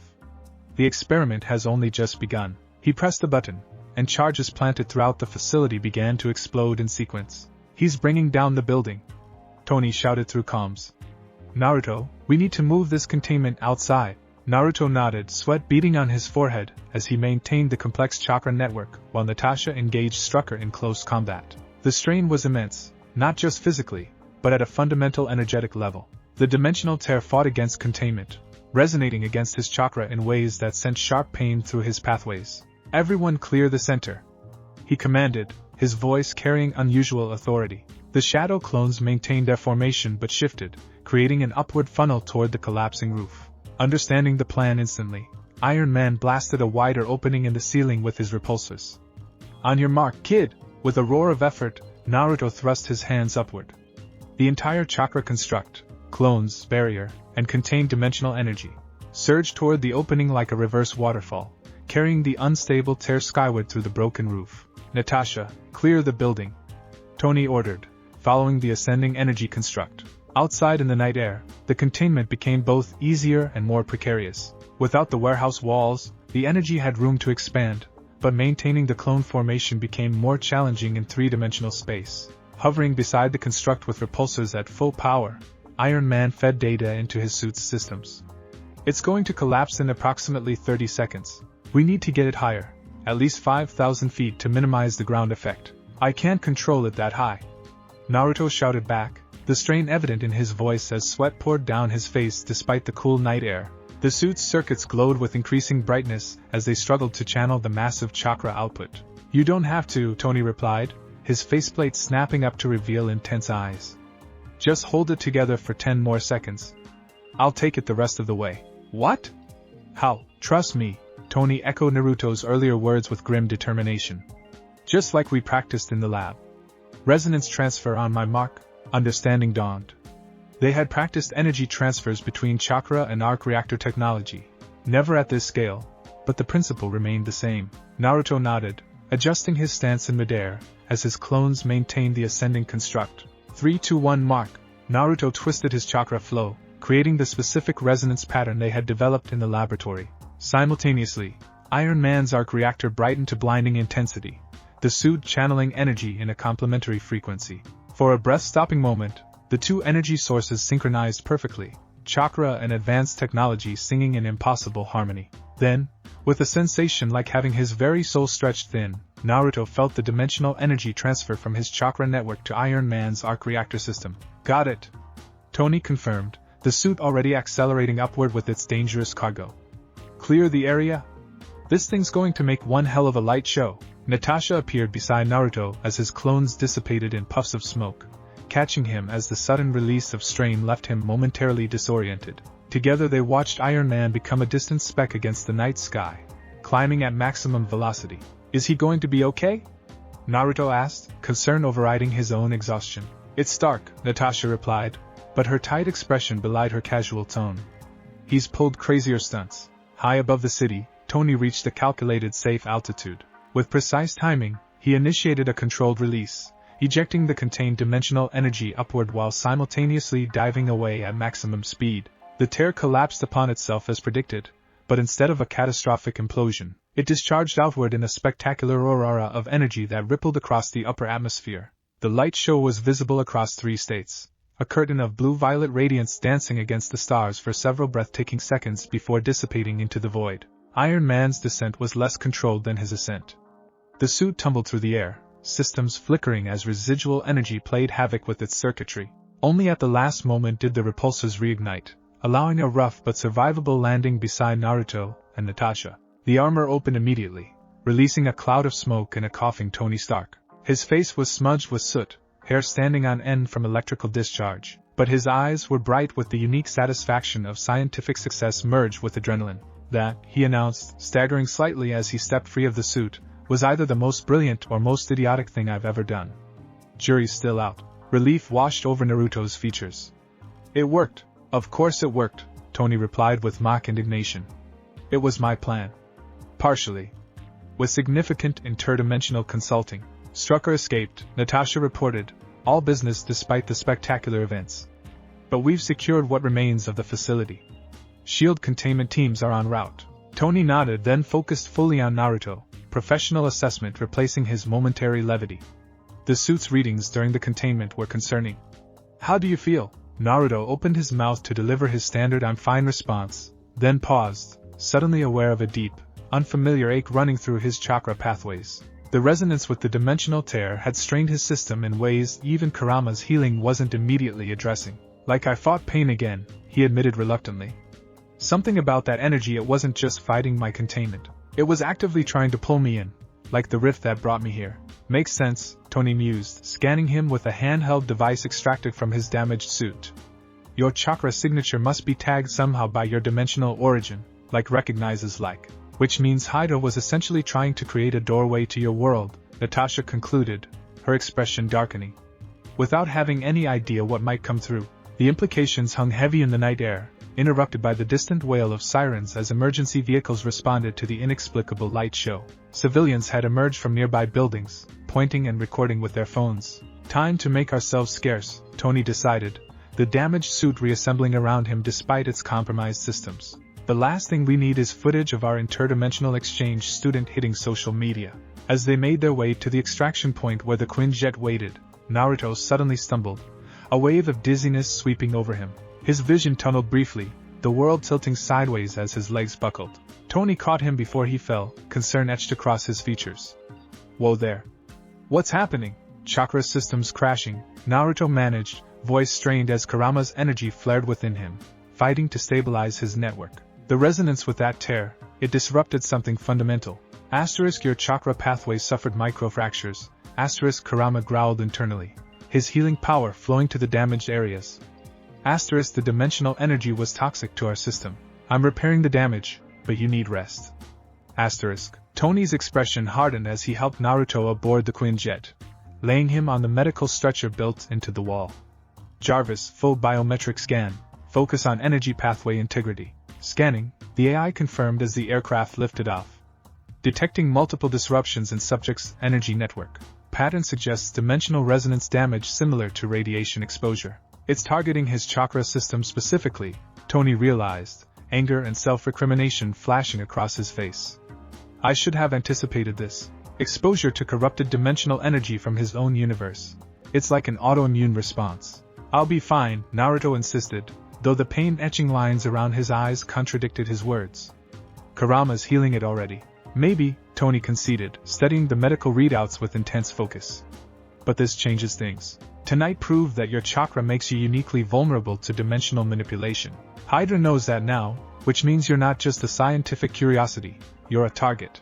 The Quinjet banked toward Stark Tower, its stealth systems engaged as it disappeared into the night sky, leaving behind confused authorities and a partially collapsed warehouse. Below them, emergency vehicles surrounded the structure while news helicopters circled the airspace, capturing footage of the aftermath.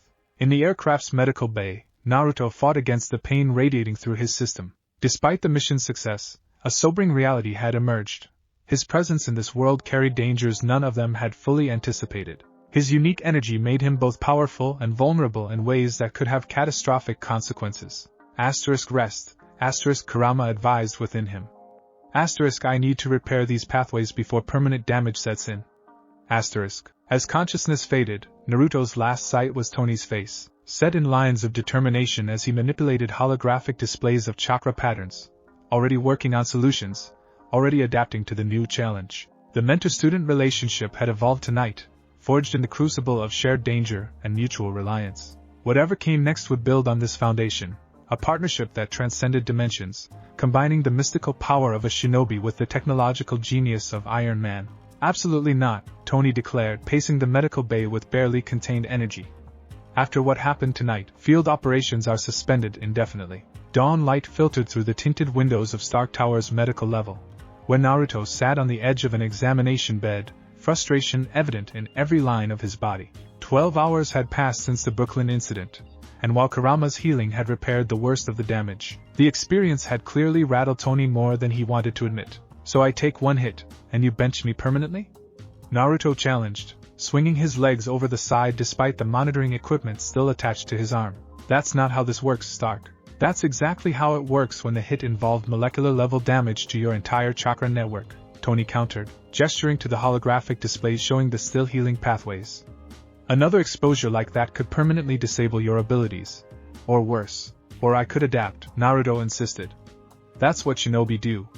We face something new, we get knocked down, we figure it out, and we come back stronger. This isn't some training exercise where you walk it off with a few bruises," Tony snapped, rare genuine anger coloring his voice. "This is interdimensional energy physics that we barely understand, targeting a biological system that shouldn't even exist in our reality." Bruce Banner, who had been quietly monitoring the readings from a corner workstation, finally intervened. "You're both right," he said calmly, removing his glasses with a tired gesture. "The dimensional resonance is specifically dangerous to Naruto's chakra system, but his body is already adapting. The recovery rate exceeds any projections we made." "Thanks to the fox," Tony acknowledged grudgingly. At least someone appreciates my work, Kurama grumbled within Naruto. "The point remains," Bruce continued, projecting a new set of scans, "that Naruto's system is developing resistance to the dimensional interference. Each exposure creates adaptation, assuming the initial dose isn't lethal." "So you're suggesting we just what?" "Repeatedly expose him to potentially fatal energy disruptions and hope he builds up immunity?" Tony's voice dripped with sarcasm. "Great plan. Very ethical. Why not just inject him with dimensional poison and see what happens?" "That's not what I'm saying," Bruce countered with the patience of someone accustomed to Tony's defensive deflections. "I'm saying that prohibiting him from field operations isn't the solution. Controlled exposure under monitored conditions is." "Controlled exposure sounds a lot like more tests and less actual help," Naruto observed, crossing his arms. "Meanwhile, Hydra knows about me now. They'll keep trying to replicate that technology, maybe open a real portal to my world. We can't just hide in the tower running simulations while that happens." The truth of the statement hung in the air between them. Last night had transformed their understanding of the situation. What had begun as a scientific curiosity and personal mission to return Naruto home had evolved into something with potentially global security implications. Tony ran a hand through his disheveled hair, conflict evident in his expression.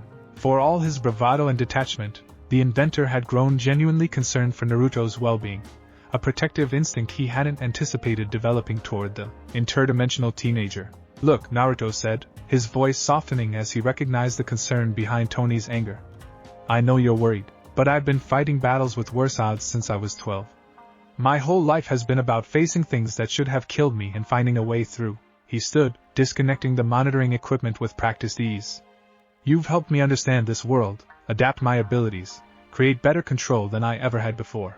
But keeping me locked up in this tower isn't protecting me. It's wasting what I can contribute." Tony stared at him for a long moment, something shifting behind his eyes, recognition, perhaps, of the determination that mirrored his own stubborn nature. "The suit performed beyond expectations," he finally said, changing tactics.